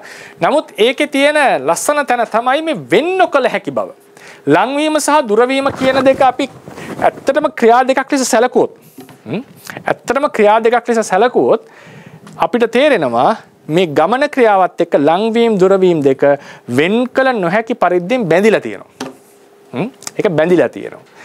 ඒ අර්ථයෙන් ගත්තම චිත්තචෛසික ධර්මියොත් එකිනෙක වෙන් කර නොහැකි පරිද්දෙන් බැඳී තියෙනවා කියන එක තේරුම් ගන්නට හොඳ උපමාවක්. හරිනේ? එහෙම නැතුව නැත්තම් මේ උපමාවේ කෙනෙක් පහසුවෙන් ප්‍රශ්න කරපලා තරකේ තමයි ලංවීම සහ දුරවීම කියන දෙක වෙනම ක්‍රියා දෙකක්ද? ඒක දැන් මල් වැටියක් ගත්තොත් එහෙම ඒකට අනන්‍ය වූ පැවැත්මක් තියෙනවා. ඇත්තට මෙතන ගත්තොත් එහෙම පේන්නේ ගොඩක් වෙලාවට ගමන ක්‍රියාව තමයි සිද්ධ වෙලා තියෙන්නේ. ඒ කියන්නේ යනවා කියන ක්‍රියාව. ලංවීම දුරවීම දෙක එහි අතුරු ඵලයක් ලෙස සිද්ධ වෙන දෙයක් වශයෙන් තමයි සමහරලාට පේන්නේ. ඒ දුරවීම ලංවීම දෙක සිදුවන්නේ ගමන ක්‍රියාව නිසාය. එබැවින් ගමන ක්‍රියාව එහි ප්‍රධානය. ඉතිරි දෙක අප්‍රධානය. ඒතකොට උන්වහන්සේ ඒක අප්‍රධාන ක්‍රියාවක් ලෙස සලකලා තියෙනවා. ඒ නිසා ඒක ක්‍රියාවක් ලෙස සලකනවා නම් අපි ඊටාම ලස්සන උපමාවක්. ඒක කාටද ක්‍රියාවක් ලෙස පේනවා නම් වැටහෙනවා නම් ඔබට ඒක ඊටාම ලස්සන උපමාවක්. මොකද හේතුව ගමන ක්‍රියාවත් එක්ක දුරවීම ලම්වීම දෙක ඊටාම ළඟින් බද්ධ වෙලා තියෙන නිසා. ඉතිරි දෙක අප්‍රධානයි. මේ අප විසින් තිත්තචෛසික තත්ත්වය දැක්වීමට ගන්නා උපමාවේ. මේ උපමාව මදක් ගැඹුරුය. පළමු කොට උපමාව හොඳින් තේරුම්ගෙන පසුව අර්ථය සසඳා බලමු. මේ ප්‍රධාන වූ ගමන ක්‍රියාවෙන් සිත දත යුතුය. අප්‍රධාන වූ දුරවීම ලංවීම දෙකෙන් චෛසික දත යුතුය. ලංවීම දුරවීම ලම්වීම දෙක නොවන්නට ගමන ක්‍රියාව නොකළ හැකිවක් මෙන් චෛසිකයන්ගෙන් තොරව සිතට නූපදිය හැකි බව දත යුතුය. දුරවීම ලංවීම දෙකින් ගමන ක්‍රියාව හෝ ගමන ක්‍රියාවෙන් දුරවීම ලංවීම දෙක හෝ වෙන් නොකළ හැකිවක් මෙන් චෛසිකයන්ගෙන් සිත හෝ සිතින් චෛසිකය හෝ වෙන් නොකළ හැකි බව දත යුතුය. ගමනය දුරවීමේ ළඟවීම යන මේවා එකට පටන්ගෙන එකට පැවති එකට නවතින්නක් මෙන් සිතෙන් හා සිතේ හා චෛසිකයන්ගේ එකට ඉපදීම එකට පැවතීම එකට බිඳීම යන මේ තුන දත යුතුය. ගමන ආදී ක්‍රියා තුන යන පුද්ගලයා ඇසුරු කොටගෙන පවත්නාක් මෙන් චිත්ත චෛසිකයන් එක වස්තුවක් ඇසුරු කොට පවත්නා බවද දත යුතුය කියලා උන්වහන්සේ කියලා තියෙනවා. ඒ නිසා ඒකත් ඉතා ලස්සන උපමාවක්. ඉතින් මේ විදිහට බැලුවම චෛතසික ධර්ම කියලා කියන්නේ සිත ඇසුරු කරන, සිත මත යැපෙන, සිතට අයත් පැවතුම් ඇති, සිතෙන් තනිව පවතින්නට බැරි, සිතරත් උපකාර කරන, සිත සමග මිශ්‍ර වෙච්ච තවත් අනුක්‍රියා ටිකක් කියලා මතක තියාගන්න. ඒ අනුක්‍රියාවල ස්පර්ශය ප්‍රධානයි. ස්පර්ශය ප්‍රධානයි චෛතසික අතරත්. නමුත් සියලු චෛතසිකයන්ට සිත ප්‍රධානයි, සිත පූර්වාංගමයි. ඉතින් අපි යන්නේ දවස් ඉඳලා මේ චෛතසික ධර්ම එකිනෙකක් වෙන් කර හඳුනා ගන්න බලාපොරොත්තු වෙනවා. චෛතසික ධර්මය සියල්ලක්ම සිතින් ගන්න අරමුණත් එක්ක ගනුදෙනු කරනවා. ඒ චෛසික ධර්ම වල කෘත්‍යයත් අපිට ඉදිරියේ කරගෙන යනවා තේරෙයි. සමහර චෛසික ධර්ම කෙලින්ම අරමුණ එක ගනුදෙනු කරනවා. සමහර චෛසික ධර්ම සිතේ චිත්ත පරම්පරාව එක්ක සම්බන්ධ වෙනවා. සමහර චෛසික ධර්ම ඒ චිත්තුපාදයේ බල වැඩි කරන බල අඩු කරන ලක්ෂණ තියෙනවා. ඒ කියන්නේ සංප්‍රයුක්ත ධර්ම එක්ක තමයි ආය ගනුදෙනුව තියෙන්නේ. සමහර චෛසික ආරම්භණයක ගනුදෙනුව වැඩි. සමහර චෛසික ධර්ම පරම්පරාවත් එක්ක තමයි ගනුදෙනුව තියෙන්නේ. මේ ආදී ලෙසට ඒ චෛසික ධර්ම වල නානත්වයක් තියෙනවා. එතකොට මේ එක චිත්තුපාදයක් අරගත්තම ඒ චෛසික ධර්ම වලින් කරන ක්‍රියා අනුව ඒක ලස්සන මාතෘකාවක් ලස්සන දෙයක් බවට අපිට තේරුම් ගන්න දාර්ශනික වශයෙන් ඊටාම ගැඹුරු මාතෘකාවක් බවට පත් වෙනවා. ඒ නිසා අපි අවසන් කරනවා මේනුත් ගම අපි සමහර චෛසිකයෝ මම මාගේ කියලා අපි සලකනවා. නමුත් මතක තියාගන්න මේවා සිත මුල් කරගත් සිත ඇසුරු කරගත් සිත මත යැපෙන්නා වූ ධර්ම. ඉතින් සිත කියන ආරම්මන ග්‍රහණ මාත්‍රයට මම කියන්නට බෑ. ඒ වගේ තමයි ඒ සිත මත යැපෙන සිත ඇසුරු කරන චෛසික ධර්ම වලටත් මම කියන්නට සුදුසු නෑ. මේ එක එක චෛසික ධර්මයක් වෙන වෙනම අපි අඳුර ගන්නකොට ඝන විනිර්භෝගය සිද්ධ වෙලා ආත්ම දෘෂ්ටිය ගැඹුරින් දුරු කර ගන්නට පුළුවන් වෙනවා. ඒ නිසා අපි දේශනාව අවසන් කරනවා. ප්‍රශ්න අහන්නට අවස්ථාව ලබා දෙන්න.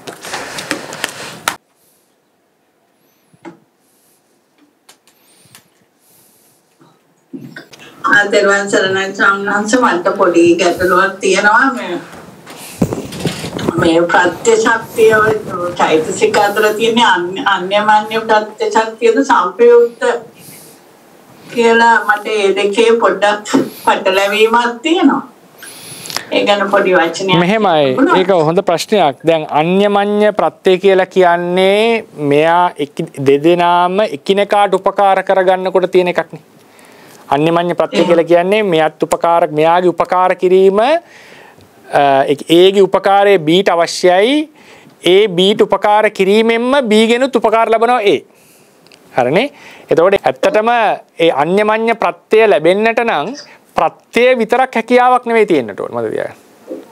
අන්‍යමඤ්ඤ ප්‍රත්‍ය කියන එක ඩිපෙන්ඩන්ට් ප්‍රත්‍යක්.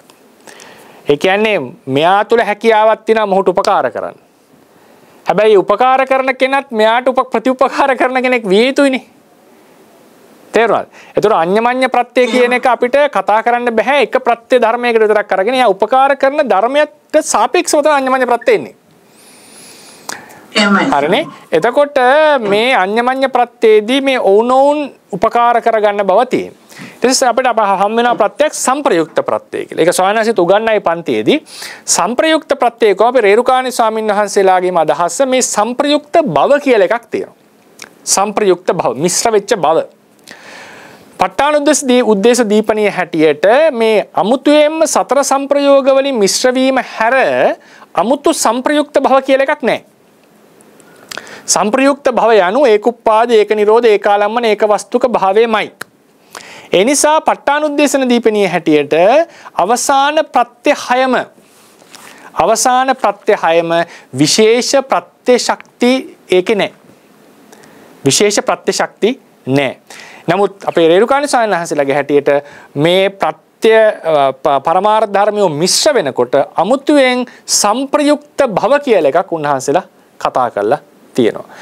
රෙඩි ෂැඩෝගේ අදහස වෙන්නේ මේ සංප්‍රයුක්ත ප්‍රත්‍ය අනු සමහර ප්‍රත්‍ය ධර්මයෝ ප්‍රත්‍යෝත්පන්නයන්ට උපකාර කරන්නේ ඒකුප්පාද ඒක නිරෝධ ඒකාලම්මන ඒක වස්තුක කියන ලක්ෂණ වලින් යුක්තවයි.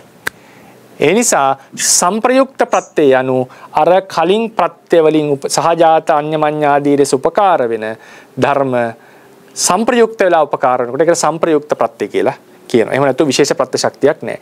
රේරුකාණී සංස්ලාගේ අදහස වෙලා තියෙන්නේ මේවා එකතු වෙනකොට සංප්‍රයුක්ත භව කියලා එකක් තියෙනවා. ඒ සංප්‍රයුක්ත භව ඔවුනොන්ට වැදගත් වෙනවා. ඒ නිසා සංප්‍රයුක්ත ප්‍රත්‍ය ශක්තිය කියලා වෙනම ශක්තියක් උන්වහන්සේලා කතා කරනවා. සමහර පොත්වල ඒක වෙනම ශක්තියක් කියන එක ඉවත් කරලා තියෙනවා. ඉතින් සංප්‍රයුක්ත ප්‍රත්‍ය ශක්තිය තියෙනවා කියලා ගත්තොත් මතක තියාගන්න ඒක අන්‍යමඤ්ඤ ප්‍රත්‍යක්මයි. අන්‍යමඤ්ඤ ප්‍රත්‍ය කියන එකේ තේරුම මියුචුවල් ඔවුනොවුන්ට වෙන ප්‍රත්‍යක්. විපාක ප්‍රත්‍යත් අන්‍යමඤ්ඤයි. හරිනේ? විපාක ප්‍රත්‍ය අන්‍යමඤ්ඤයි. එතකොට සංප්‍රයුක්ත ප්‍රත්‍යත් අන්‍යමඤ්ඤ ප්‍රත්‍යක්. අන්‍යමඤ්ඤ භව කියන එකේ තේරුම තමයි මම කාට හරි උපකාරයක් කරනවා නම් එයාගෙනුත් උපකාර ලබන භවකුත් එතන තියෙන්නට ඕනේ. එරුවන් සරණයි සාමනන්ස තේරුණා එක හොඳට අනිත් එක සාමාන්‍යංශ දැන් මට පුළුවන් ද යමෙකුට මම කියන එක වැරදි ඒක චිත්තුප්පාදයක් භවයේ නැවත ඒ වගේම චිත්තුප්පාදයක් උපදින්න ඉඩ තියෙනවා. ඔව් ඒක නම් තාම ටෆ් ප්‍රශ්නයක්. ඒක මේ අනිත් එක සාමාන්‍යංශ දැන් ඔය හැමෝගෙම හැමදෙනාගේම මාර්ග මේ මාර්ග චිත්තුප්පාදයි ඵල චිත්තුප්පාදයි ඒවයි සමානකමක් තියෙනවා. සමානකමක් තියෙනවා කෙලස් කැපීම ආදී ලෙසට සමානයි. නමුත් ਸਰව සම වෙන්නට බෑ. මොකද බෝසත්වරු දෙන්නෙක් ගන්නකො. අපි ගමු බුදුවරු දෙන්නෙක් ගමුකෝ. බුදුවරු කියන්නේ අසම සමයිනේ. අසමයි කියන්නේ අපිට සමාන නැහැ. සම වෙනවා බුදුවරුන්ට විතරයි. ඒ කියන්නේ අසම සම කියලා කිව්වේ. එතකොට බුදුවරු දෙන්නෙක් ਸਰව සම්පූර්ණයි කියලා අපි කියනවා ලක්ෂණ කීපයක් හැර මොනවද? උස ප්‍රමාණය, ආයුෂය, කුලය ආදී කීපයක් 8ක් තොහොත් තියෙන හැර. ඉතින් අනිත් ඒවා සමානයි. නමුත් උන්වහන්සේලාගේ උනත් මාර්ගසිත ගත්තොත් මාර්ගසිත කියන එක හටගන්නේ හේතුන් නිසානේ. එතකොට උන්වහන්සේ පුරු පාරමිතා යමක් තියෙනවානේ. ඒකෙන් වාසනා ක්ලේශය දුරු කරන්නට පුළුවන්, අනුසය සම්පූර්ණයෙන් දුරු කරන්නට පුළුවන්. නමුත් අපි බුදුවරු දෙන්නෙක්ගේ සිත් දෙකක් එකතන තියලා, ඒ කියන්නේ එක විදිහට නුවණින් විමසුවොත්, ගැඹුරින් බුදුවරයෙක්ම විමසුවොත් අපිට තේරෙන්නේ නැති බුදුවරයෙක්ම විමසුවොත් උන්වහන්සේට පැහැදිලියම යම් යම් වෙනස්කම් ඒක ඇති. මොකද අපේ බෝසතාණන් වහන්සේ පෙරුම් පිරීමේ ක්‍රමයයි, පෙරුම් පුරපු හැටි සහ කාශ්‍යප බුදුරජාණන් වහන්සේ පෙරුම් පුරපු අවස්ථාවල මුහුණ දීපු දේවල් ලැබිච්ච අත්දැකීම් ආදී වෙනස්නේ කිනකට. එතකොට ලැබිච්ච උපනිශ්‍රය ආසේවනේ වගේ වෙනස් වෙන්නට ඕන. ඉතින් ප්‍රත්‍ය ටික වෙනස් වෙනකොට පොඩි හෝ වෙනසක් මෙතන තිබිය යුතුයි. ඉතින් ඒ නිසා පළවෙනි ප්‍රශ්නෙට බැලූ බැලමට මට ඒක ස්ථිර කරන්නට බෑ. මොකද ඒක ඊටාම පුළුල් ප්‍රශ්නයක් නිසා. ඒ කියන්නේ අහන්නේ ඒතකොට සසර කවදාවත් එක වගේ සිත් දෙකක් පහළන්න බැරිද කියන එකනේ. එතකොට බලන්නකො සම්භාවිතාව කියලාවරක් නැති සම්භාවිතාවන්නේ එතකොට. ඉතින් ඒ නිසා මට ඒකට බය නැතු උත්තරයක් දෙන්නට අමාරුයි. බෑ. බැලූ බැලමට පේන්නේ එහෙම වෙන්නට අපහසුයි කියන එක. එහෙම වෙන්නට අපහසුයි. එකම වගේ සිත් දෙකක් පහළ වෙන්න අමාරුයි. මොකද හේතු නානත්වය නිසා ඵල නානත්වය සිද්ධ වෙනවා. එතකොට ඉතින් ඒකේ ඩයිවර්සිටි හිතා ගන්නට බැරි අනන්ත ඩයිවර්සිටියක් වෙන්නට වෙනවා. මොකද සසර අනන්තයි නම්, පුද්ගල සත්වයොත් අනන්තයි නම්, ලැබෙන අත්දැකීමුත් අනන්තයි නම් හිතා ගන්න බැරි අනන්තත්වයක් තියෙන්නට ඕනේ. තව හොඳ ප්‍රශ්නයක් ਸਰව සම්පූර්ණ සත්වය දෙන්නෙක් පහළ වෙන්නත් බෑ කියන එක තමයි එකෙන් කියවෙන්නේ. සිත් දෙකක් ਸਰව සම්පූර්ණ වෙන්න බැරි නම් සත්වය ගැන කවර කතාවද? ඉතින් ඒ ක්‍රමයෙන් ගියාම ડોක්ටර් මාර්ග ඥාන දෙකක් ගත්තත් ලැබෙන උපනිශ්‍රය වෙනස් නිසා වෙනස් විය යුතුයි කියන එක තමයි මට තේරෙන හැටි. බොහොම පිළිසාරණස් වටේ එහෙම හිතිච්ච හින්දා තමයි අරුව ඒකට හොඳයි අවසරයි මගේ පළවෙනි ප්‍රශ්නෙට උත්තරේ ඔබ වහන්සේ දැනටවත් දුන්නා. ඊයේ අභිධර්ම සංഭാෂණ පන්තියේදී අපි ඉගෙන ගත්තේ සම්පයුක්ත ප්‍රත්‍ය. එතෙන්දී ඔබ වහන්සේ ඒ කියපු කාරණය මම අහන්නේ හිටියේ ඒ දෙකම එකයි නේද කියලා ඉවරලා දැන් ඒකට උත්තරේ ලැබුණා. ඊට පස්සේ මට තිබුණ ප්‍රශ්නේ තමයි ඔබ වහන්සේ කියපු කාරණා දෙකක්. එකක් තමයි ඔබ වහන්සේ කිව්වා මේ අර්ථ දැක්වීම වල හැටියට මේවා සම්පයුක්ත ධර්ම වුණාට චිත්තයට සම්පයුක්ත සාජාත ධර්ම වුණාට චිත්තය චෛතසිකයට වඩා ටිකක් බරෙන් වැඩි නැත්නම් වගකීමෙන් වැඩි වගේ අන්න ඒ වගේ ප්‍රධානත්වයක් පෙන්වනවා කියලා. එතෙන්දි මට එන ප්‍රශ්නේ තමයි අපි අධිපති ප්‍රත්‍යයට ගියාම චිත්තාධිපති කියන එක හරි. චිත්තාධිපති හැටියට ඒ විදිහට චිත්තය අධිපති වෙන්න පුළුවන්. නමුත් අනිත් පැත්තට චෛතසිකත් එනවා නේද? ඡන්ද චෛතසිකේ, විරිය චෛතසිකේ සහ ප්‍රඥා චෛතසිකේ විමර්ශන හැටියට. ඒ වගේම කර්ම ප්‍රත්‍යයට ගියාම චේතනා චෛතසිකය ඒ චිත්තෝත්පාදයේ තියෙන ධර්ම වලටම යම්කිසි බලපෑමක් කරනවා කියන එක තමයි අපිට වැටහුනේ ඒ ප ဋ ාණේ ඉගෙන ගැනීමේ. ඒ විදිහට අර හැම වෙලෙම චිත්තාධිපතියම වෙන්නේ නැහැ. නමුත් අනිත් චෛතසික වලත් අධිපති වෙන භාවයක් තියෙනවා. ඉන්ද්‍රිය හැටියටත් බලපෑමක් වෙනවාද කියන එක මම මේ වෙලාවේදී අහන්නේ නැහැ. මගේ පළවෙනි ප්‍රශ්නේ ඒකයි අම්සම්. ඒක මෙහෙමයි. දැන් අපි හැමතිස්සෙම මේ වගේ වචනයක් ගන්නකොට කිච්චිරි මහත්තයා අපි හැමතිස්සෙම බලන්න මොකටද අධිපති? මොකෙහි අධිපතිද කියලා. අපි මේ කතා කරන්නේ ආරම්මන ග්‍රහණ ක්‍රියාවේ. ආරම්මනග්‍රහණ ක්‍රියාවෙහි පූර්වාංගමය මූලිකයා ඊශ්වරයා තමයි සිත. එතන මනින්ද්‍රිය කියලා කිව්වේ. මනන ක්‍රියාවෙහි. විඥානන ක්‍රියාව කියලා කිව්වොත් කමක් නැහැ. ආරම්මනග්‍රහණ ක්‍රියාවේ ආරම්මන විභාවන ක්‍රියාවේ ආරම්මන උපලබන ක්‍රියාවේ මේ හැම එකේම අධිපතිය වෙන්නේ සිත. අධිපති ධර්ම කියලා ගත්තම ඒක මම එකපාරකුත් විස්තර කරා. අපි දමු මම මෙතන ඉඳගෙන විස්තර කරන්න. මේ අපි හිතමු මේක අපේ දැන් ඉන්න අවස්ථාව නම් මේ තමයි ටාගට් එකක් තියෙනවා. අපි හිතමු බුදු වෙන්න, පස්සේ බුදු වෙන්න, රහත් වෙන්න. නැත්තම් ලෝකෙම ජයග්‍රහණය කරන, ලෝකෙම යටත් කරන මොනවා හරි මහ දැවැන්ත බලාපොරොත්තු, ලොකු බලාපොරොත්තුවක්. ඉතින් මේ බලාපොරොත්තුට යන්නට මේ චිත්ත ප්‍රවාහය මෙතනට එන්න එපයි, මේ අරිහත් මාර්ගය උපදින්න එපයි, සර්වඥතා ඥානෙ උපදින්නට එපයි. ඒ කියන්නේ එතනට ඒ කෙලස් කපන්නට එපයි වාසනාව. නැත්තම් ලෝකෙම යටත් කරන්නට එපයි. මේක ලොකු වැඩක්නේ. ඒකට ලොකු කායික මානසික වෙහෙසක් දරන්නට ඕන. මේ ගෝල් එක අචීව් කිරීමේ කෘත්‍යෙහි කටයුත්තේහි තමයි ඔය අධිපති කට්ටිය ඉන්නේ. නැතුව මේ ආරම්මන ග්‍රහණ ක්‍රියාවේ නෙවෙයි. ආරම්මන ග්‍රහණ ක්‍රියාවේ අධිපති භාවයේ සිතට ලැබෙන එක තමයි මනින්ද්‍රිය කියලා කිව්වේ. ඒ නිසා මේ සාමූහික අපි නිතරම කියන එක සාමූහික ආරම්මන ග්‍රහණ ක්‍රියාවේ සිත හා සමාන කෙනෙක් නැහැ. ඒ නිසා සිත පූර්වාංගමයි. එහෙම නැතුව මේ අනිත් සියලු කෘත්‍යයන් වල සිත පූර්වාංගමයි කියලා නෙමෙයි අපි කියන්නේ. දැන් කෙලස් කැපීමේ කෘත්‍යෙහි අපි ගත්තොත් ලෝකෝත්තරම් පනපත්වා පඤ්ඤා ජෙට්ටකං හෝති. චිත්ත ජෙට්ටකං වෙනවා ආරම්මන ග්‍රහණ ක්‍රියාවේ. නැත්තම් ලෞකිකං පත්වා ලෞකික ක්‍රියාවල සිත පූර්වාංගමයි කියලා කියනවා.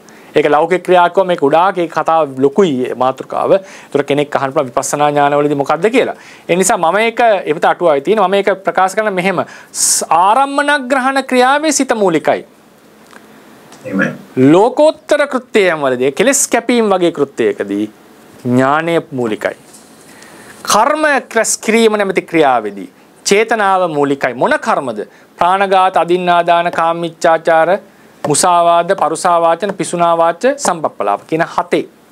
හැබැයි අන්සතු වස්තුව මට වේවා, මේ මිනිහා මැරේවා කියලා සාප කරනකොට අනුන්ගේ වස්තුව මේ වස්තුව මට, මේ බඳු වස්තුව මම ගනිත්වා කියන එක නෙමෙයි. මේ වස්තුව මට වේවා, මේ මෙයාගේ කාර්යකම මට ලැබේවා කියලා හිතුවොත්, මේ කෙනා විනාශ වේවා, භංග වේවා කියලා හිතුවොත්, එහෙම නැත්නම් ලෝකේම සාස්වතයි උච්ඡේදයට ගැන හිතුව, ශාස්වතය ගැන හිතුව, දෙවියන් මැව්වා කියලා හිතුව, මිත්‍යා දෘෂ්ටි ගත්තොත් මේ ක්‍රියා තුනේදී පිළිවෙලින් චේතනාවත් මූලික නැහැ. අවිජ්ජාවේදී ලෝභය මූලිකයි, ලෝභය ජෙට්ටකයි, ව්‍යාපාදයේදී ද්වේෂය ජෙට්ටකයි, මිත්‍යා දෘෂ්ටියේදී දෘෂ්ටිචෛසිකය ජේෂ්ඨකයි. කුසල පැත්තට ගත්තම අනවිජ්ජාවේ අලෝභය ජේෂ්ඨයි, අව්‍යාපාදයේ මෛත්‍රිය නැත්නම් අද්වේෂයේ ද්වේෂ්ඨයි, සම්‍යා දෘෂ්ටියෙහි ප්‍රඥාව ජේෂ්ඨයි. ඒ නිසා මේ ජේෂ්ඨත්වය ගන්නකොට, ශ්‍රේෂ්ඨත්වය බලනකොට, පූර්වාංගම භව ගන්නකොට, රබතුමාක වගේ බර වැඩිකම දෙනකොට මොන මොන කෘත්‍යද කියලා බලන්නට ඕනේ. මේ කතා කරේ එකම දෙයයි මම. අපි කතා කරන්නේ ආරම්මන ග්‍රහණ ක්‍රියාව විතරයි. මොහොම පින් ස්වාමීන් වහන්සේ ඒ කාරණේ හොඳට පැහැදිලි කරා වහන්සේ. ඊට පස්සේ තිබුණු ප්‍රශ්න දෙක තමයි එකක් ඔබ වහන්සේ අද මාර්ගසිත ගැන කතා කරා. ඒ මාර්ගසිත වලදී දැන් ඊයේ අපේ අභිධර්ම පාඩමේදීත් ප්‍රශ්නයක් හැටියට ඒක ආවා. මාර්ගසිතේ දැන් අර චෛතසිකවල ක්‍රියාදියා බලපුවාම එකම චෛතසික තමයි ස්වාමීන් වහන්සේ මට පෙනෙන විදිහට ඒ එක අවස්ථාවලදී බෝධිපාක්ෂික ධර්ම හැටියට මුහුකුරා ගිහිල්ලා එන්නේ. එතකොට ආර්ය අෂ්ටාංගික මාර්ගය ඒකායන මාර්ගය එකම මාර්ගය හැටියට සූත්‍රාන්තරවල දැක්වෙන දෙයක්. ඉතින් ඒ ආර්ය අෂ්ටාංගික මාර්ගය කියන එක උපරිම මට්ටම කියන එක තමයි අපිට සමහර දේශකයන් වහන්සේලාගෙන් අහන්න ලැබිලා. ඔබට ආර්ය අෂ්ටාංගික මාර්ගයේ මට්ටමට චෛතසික වැඩෙන්න ඕන. නමුත් ඒකිනොත් අර ප්‍රථම ධානය පාදක කරගෙන යන මාර්ගසිතක විතරයි අටම තියෙන්න පුළුවන් නේ. එහෙම නැත්නම් ද්විතීය ධානයේ ඉඳලා පංචම ධානය යනකොට විතරකේ නැති නිසා සම්මා සංකල්පය එන්න විදියක් නැහැ. එතකොට මේ මාර්ගාංග 7යි තියෙන්නේ. ඉතින් ඒ විදිහට වෙනකොට ඒ චෛතසික වල යම්කිසි උපරිම මට්ටමක් නේද මාර්ගසිතේදී ඇති වෙන්නේ. ඒකෙත් වෙනස්කම් තියෙනවා කියලා මට හිතාගත්තා. මොකද ආයතනයක් අපි අර පරමත්ත දීපණී කතාවට ගියොත් සුමේද තවුස එදා දීපංකර බුදුහාමුදුරුවෝ හම්බ වෙන වෙලාවේ එයාගේ අවශ්‍ය ඉන්ද්‍රිය පරෝපරියත්තේ ඒ විදිහට ඒ ඉන්ද්‍රිය වැඩි තිබුණ ප්‍රමාණය ඇත්තටම පරතෝഘോഷයෙන් නිවන් දකින්නට පුළුවන් ප්‍රමාණයකට වැඩිලා තිබුණා කියන එකයි සඳහන් වෙන්නේ. නමුත් එතෙන්දි තමයි සුමේත් තවුස තීරණය කරන්නේ නැහැ. මම තනියම එහෙම නිවන් අවබෝධ කරන්නේ නැහැ. නමුත් මම අනිත් පැත්ත උඩ කරලා යනවා. ඉතින් එහෙම වෙලා ඊට පස්සේ එතකොට ඒ බුද්ධකාරක ධර්ම කියලා එතන ඉඳලා වඩන්නේ අර වැඩිපුර අවශ්‍ය කරන තමා තනිවම සම්‍යක් සම්බුද්ධත්වයට පත් වීමට අවශ්‍ය කරන වැඩි කිරීම තමයි ඊතු සාරසංඛ්‍ය කල්පලක්ෂයම කරලා තියෙන්නේ. ඒ විදිහටම අපේ සිත් සංතානවල ඇති වෙන අපි පරතෝഘോഷයෙන් උපයාකාරයෙන් තමයි මොනවා හරි ලබා ගන්න උත්සාහ කරන්නේ. එතකොට ඒ අවශ්‍ය කරන මට්ටම් ඊට වඩා යම්කිසි අඩු මට්ටමකින් ඒ කියන්නේ එකම චෛතසික එකම ඉන්ද්‍රිය ධර්ම ඒවා එක එක මට්ටම් වලදී ඒ මාර්ගසිත ඉපදීමේ හැකියාවක් තියෙනවා වගේ පේනවා. ඒ කියන ඔබ වහන්සේගේ පැහැදිලි කිරීම තමයි බලාපොරොත්තු වෙන්නේ. මෙහෙමයි දැන් මාර්ගාංග 8න් 8 දැන් නිවන් දකින්නකොට මාර්ගාංග 8න් නිවන් දකින්නවා කියන එක ක්‍රමයක්. දැන් බෝධිපාක්ෂික ධර්ම 7ක් තියෙනවනේ වර්ගනේ. සතිපට්ඨාන, සම්‍යක්ප්‍රධාන, ඉර්ධිපාද, ඉන්ද්‍රිය බල, බොජ්ජංග, මාර්ගාංග. ඉතින් සමහර තැන්වල තියෙනවා සතර සතිපට්ඨානිය අපි වඩනවා නම් මාර්ගාංගත් වැඩෙනවා. අපි එහෙම ගන්න පුළුවන් අපිට. හරිනේ? සතර සම්‍යක්ප්‍රධානයේ වඩනකොට ඉර්ධිපාද ටිකත් වැඩෙනවා. මාර්ගාංග වඩනකොට සතිපට්ඨානත් වැඩෙනවා. ඒ නිසා මාර්ගාංග මට මතක හැටියට එහෙම දේශනාවක් තියෙනවා. මේ එකක් වඩනකොට අනිත් ටික වැඩෙනවා කියලා. ඒක නැති ඒ කියන්නේ සූත්‍රයක් තියෙනවා. මේ අර පුරත් හුලං හමන සූත්‍රය අරන් නැති. මේ එකක් වඩනකොට අනිත් ඒවාත් වැඩෙනවා. ඉතින් ඒ විදිහට මේ සතිපට්ඨානය කියලා කියන්නේ මහත්මයා එක ධර්මපරියායක්. ඒ නිසා සතිපට්ඨානය වඩනකොට මාර්ගාංගට වැඩෙනවා. සතිපට්ඨාන ක්‍රමයෙන් බලන කෙනාගේ ඇටිටියුඩ් එක වෙනස්. ඉර්ධිපාද මම ඉදා මතක දැන කිව්වා අර හතුරු සේනාවක් දිනනකොට සමහරු ජාතිවාදය අවුස්සලා දිනනවා. සමහරු අපේ අභිමානය වැඩි කරලා දිනනවා. සමහරු අනිත් පැත්තේ දොස් කියලා ඒ කට්ටියට වෛරය ඇති කරලා දිනනවා. සමහරු ස්ට්‍රැටජිකලි එක එක ප්ලටූන්ස් දිනු කරලා දිනනවා. ඒ වගේ එක එක ක්‍රමෝපායන් තියෙන්න පුළුවන් අපි ජයග්‍රහණය කරන්න. ඒතර සතිපට්ඨාන වශයෙන් වඩන කෙනාට තියෙන්නේ එක ක්‍රමවේදයක්. සති ඉදිපාද වශයෙන් වඩන කෙනාට තව එකක්. ඒ වගේ එකක් මිසක් මාර්ගාංග ඉහළයි අනිත් ධර්ම වලට ඒ කියන්නේ තියෙනවා එක පාඩයක් ඉන්ද්‍රිය ප්‍රඥාව සියලු බෝධිපාක්ෂ ප්‍රඥින්දිය සියලු බෝධිපාක්ෂික ධර්ම වලට වඩා සුවිශේෂයි ජේෂ්ඨයි කියලා එකක් තියෙනවා. හරියට මේ සිංහයා වේගවත් වගේ. ඒකේ ප්‍රඥාවේ කෘත්‍ය අරන් කරපු ඉන්ද්‍රිය කෘත්‍ය අරන් කරපු කතාවක්. එහෙම නැතුව අපිට සතිපට්ඨාන ටිකම වඩාගෙන ගිහිල්ලා අපිට නිවන් දකින්න පුළුවන්. මොකද ඒකත් එක්ක මාර්ගාංගත් වැඩෙනවා. ඉතින් ඒ නිසා අර අපි මාර්ගාංග දක්වා දියුණු වෙන්නට ඕනේ කියලා කවුරු මාර්ගාංග දියුණු කරන් කෙනෙක් වඩනවා මාර්ගාංග දියුණු කරමින්. කෙනෙක් දියුණු වඩනවා ඉන්ද්‍රිය දියුණු කරමින්. කෙනෙක් බල දියුණු කරමින්. එක එක්කෙනාගේ රුචිකත්වය. එක එක්කෙනාට ක්‍රමය. ඒ නිසා ඒක අපි තේරුම් ගන්න ඕනේ ඒ විදිහටයි. ඉතින් මාර්ගසිත ගත්තම ඔය ඉතින් එක එක්කෙනාට එක එක මට්ටමින් උපදිනවා. නෙය්‍ය පුද්ගල ශාවකයන්ට එක මට්ටමකින් අග්‍ර ශ්‍රාවකයන්ට තව මට්ටමකින් පසේ බුදුවරුන්ට තව මට්ටමකින් ලෝතර බුදුවරුන්ට තව මට්ටමකින් එක එක්කෙනාට එක එක මට්ටමින් මේ මාර්ගසිත උපදීම සිද්ධ වෙනවා. මොකද ඉතින් බුදුවරු අතරත් අර ප්‍රශ්නේ වගේ මාර්ගසිතේ කියාවුන් වල නානත්වයක් නෙවෙයි. මාර්ගසිත නානා විය යුතුයි. මොකද නානා හේතුන් නිසා හටගන්න නිසා.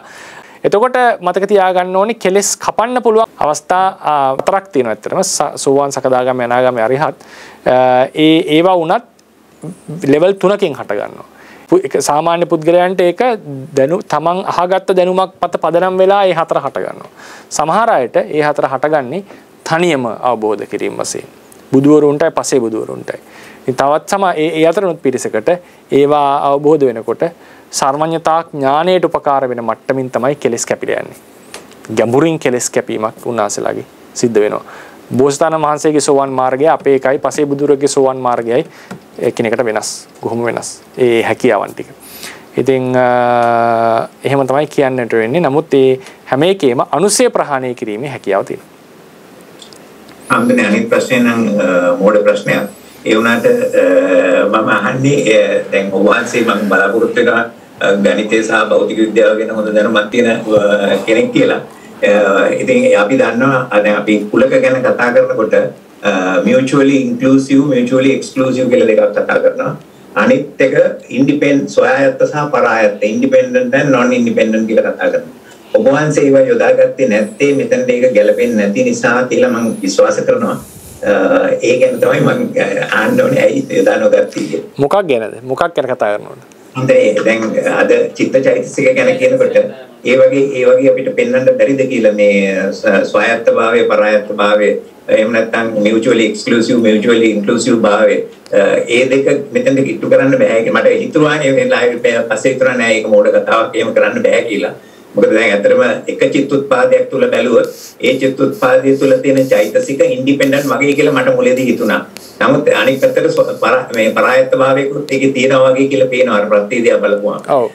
ඒ වගේම තමයි චිත්තුත්පාදයකුයි දෙක mutually exclusive වෙනවා. නමුත් චිත්තුත්පාදයේ ඇතුලේ තියෙන මේ චෛතසික ධර්ම ඇත්තටම mutually exclusiveද එහෙම නැත්නම් mutually inclusive කියන එක ඒක මෙහෙමයි පරමාර්ථ වශයෙන් ගත්තොත් mutually exclusive ලක්ෂණ වශයෙන් exclusive ඒක තමයි නානත්තනය කියලා කිව්වේ. හැබැයි ඔය ඒකුප්පාද ඒක නිරෝධ ඒකාලම්බන වස්තුක වශයෙන් ගත්තොත් inclusive. එහෙමයි. බොහොම පින් ස්වාමීන් වහන්සේ ඒක අන්තිමේට ගන්න තියාගත්තේ මොඩ ප්‍රශ්නේ නිසා. නෑ බොහොම පින්. ඔබ වහන්සේට ගොඩාක් පින් ඔබ වහන්සේට මුල් ප්‍රශ්න දෙකට අපේ වැදගත් ධර්ම කාරණා ගොඩාක් විස්තර කරලා දුන්න වෙනදා වගේම ඔබ වහන්සේට මේ පින් වලින් ඔබ වහන්සේ බලාපොරොත්තු වන ආකාරයකට සසර ගමන කෙටි කර ගන්න ලැබේවා කියලා ප්‍රාර්ථනා කරනවා. ඒ වගේම නිරෝගී සුවය ප්‍රාර්ථනා කරනවා ඔබ වහන්සේට දීර්ඝ කාලයක් මේ සේවය කරගෙන යන්න. සාදු. අසලයි කවුරුන් ස්වාමීන් වහන්සේ අපි ධර්මේන හොඩියේ ඉන්නේ ස්වාමීන් වහන්සේ ඔබ වහන්සේ කියු නිසා මේ අන්තරන් උත්තරගෙන කියනවා මේ දැන් මේ චෛතසික පාඩමේ මම මේ මූලික කරුණුපතේ කියලා තිබුණා ස්වාමීන් වහන්සේ මට අර රූප කාණ්ඩයට මම ආවම මට එතන පොඩි මේ විස්තර වගේ ගැටලුවක් තියෙනවා ඒක වෙන පොතකින් හරි වෙන කරුණකින් හරි හොයාගන්න පුළුවන්ද කියලා ස්වාමීන් වහන්සේ මම මේක කියනකොට මට පොඩ්ඩක් පාදලා දෙනවනම් ගොඩක් පිං. මොකක්ද? අපේ කායස චිත්තක්ෂණ 17 ඒක දන්නවා ස්වාමීන් වහන්සේ. එක් චිත්තක්ෂණයක ආයස කුඩාක්ෂණ 3ක් වන බැවින් කුඩාක්ෂණ යන්ගේ වශයෙන් 51. රූප කලාප ආයතන 50ක් වේ. ඉපදෙන බෙදෙන ෂණ දෙක හලතල්ලි රූප කලාපයක පාස්නා ෂණ 49ක් වේ. එසේ චක්කු දස කලාප ෂණයක් පාසාම අලුතෙන් උපදී ෂණ 50ක් ආයශකේ කලාපය 51 වන ෂණයේදී නිරුද්ධ වෙති. ස්වාමීන් වහන්සේ ඒ තොරතුරු ගන්න තව අපිට ඒ ෂණ ගැන මොකෙන්ද අපිට ආශ්‍රය කරගන්න වෙන්නේ පොතක් මොනවද? ඒ තොරතුරු ගන්න පුළුවන් අමරදාස රත්නපාල මහත්තයාගේ අභිධර්ම ප්‍රදීපිකාව කියලා පොතක් ඇති. පස්සේ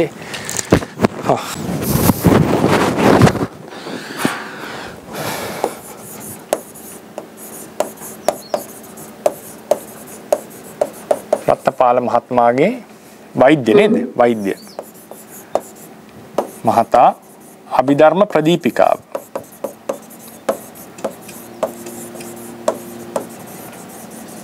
රේරුකාණ සංසගේ අභිධර්ම මාර්ගය බලන්න ඇති නේද?